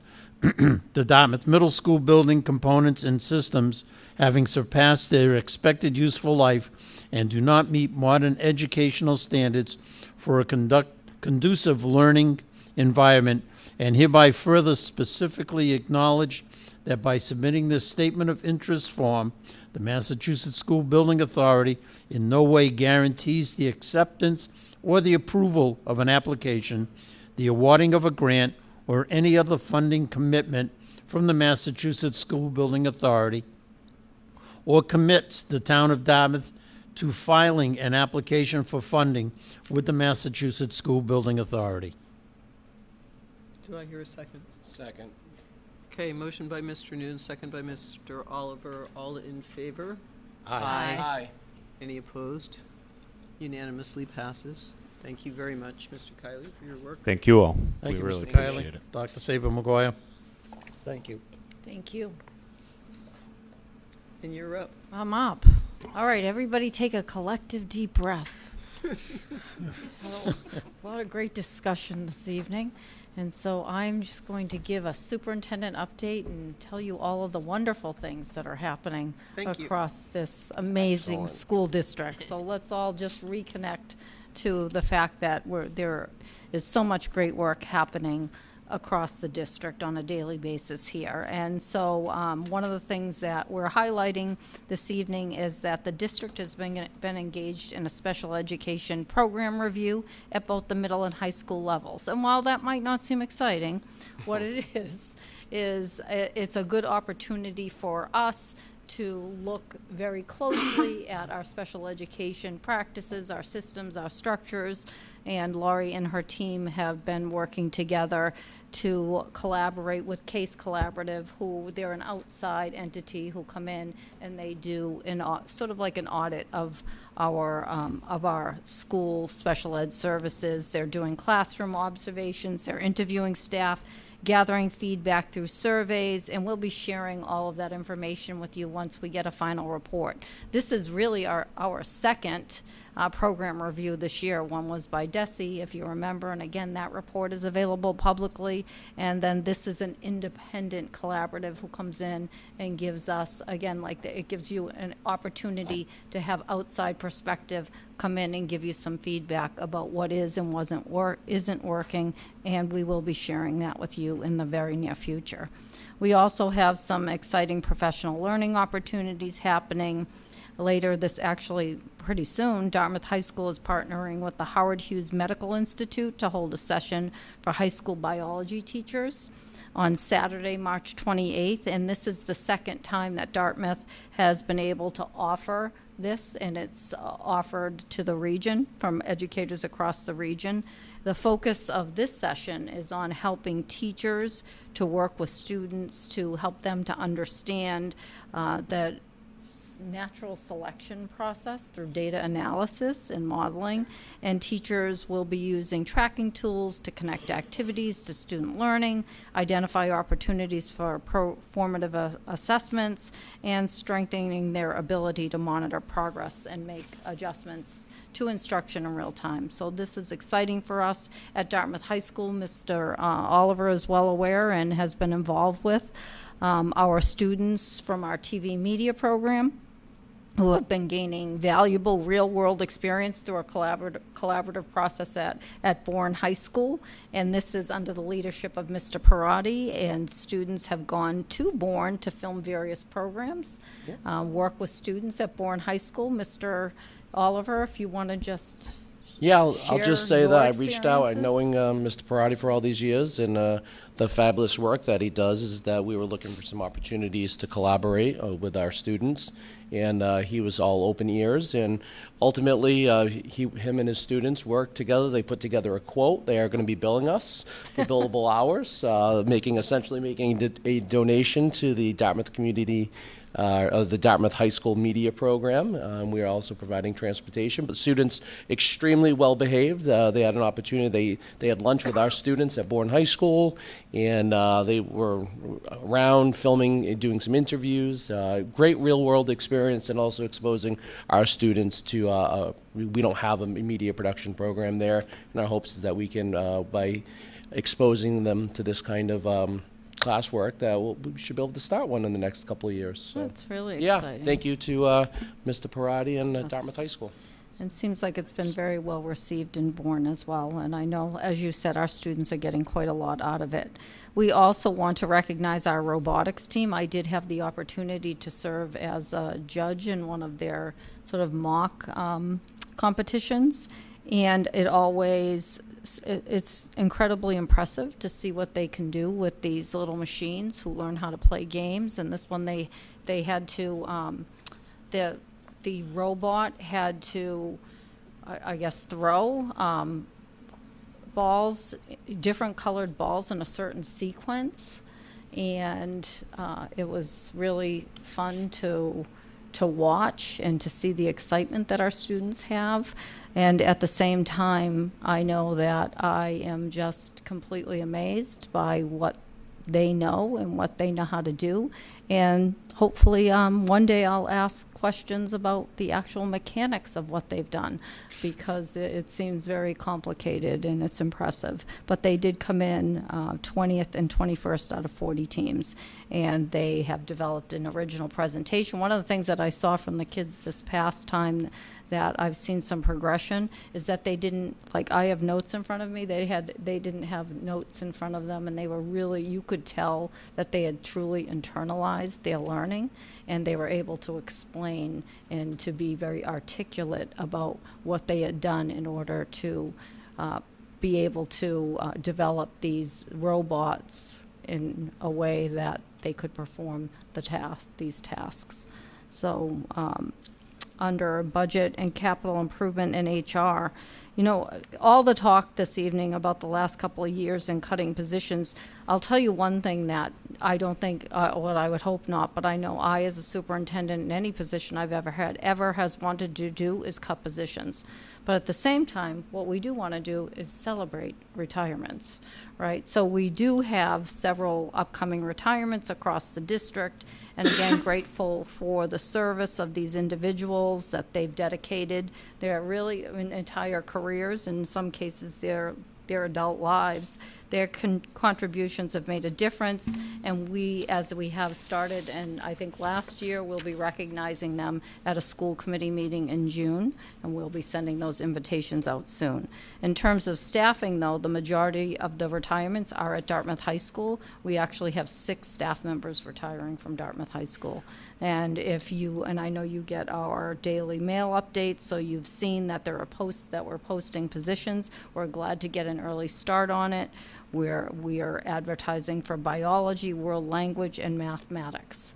And so at the same time we're celebrating those retirements, we're also excited about welcoming new educators into the district.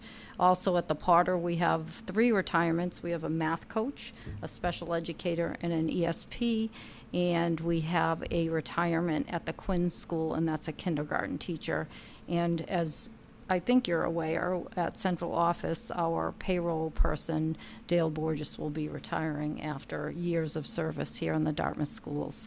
Again, something for us to celebrate when we talk about these long-term employees. They truly have spent their entire careers here in Dartmouth, and so we'll have an opportunity to celebrate them. Under family and community engagement, I think we saw quite a bit of family and community engagement. I may have lost count on the number of people who came to the microphone, but I was certainly excited to see the level of investment that folks have. I think we had 15, unless we had more than that. Did we count Jody and Joe separate, or were they one pack? I think they count as their own individual people. Yeah. Maybe, 18. Yeah, we had, I'll say, I lost count at 15, so 19? And that's representative of the folks that were able to come tonight. I think you heard people refer to folks that would have wanted to be here, but for whatever reason, they had other obligations. And then at the same time, I'd also add that not everybody has the courage to come to courage probably isn't the right word, but it can be intimidating to come to the microphone and make those kind of statements. So I'm sure there's a whole lot more support out there.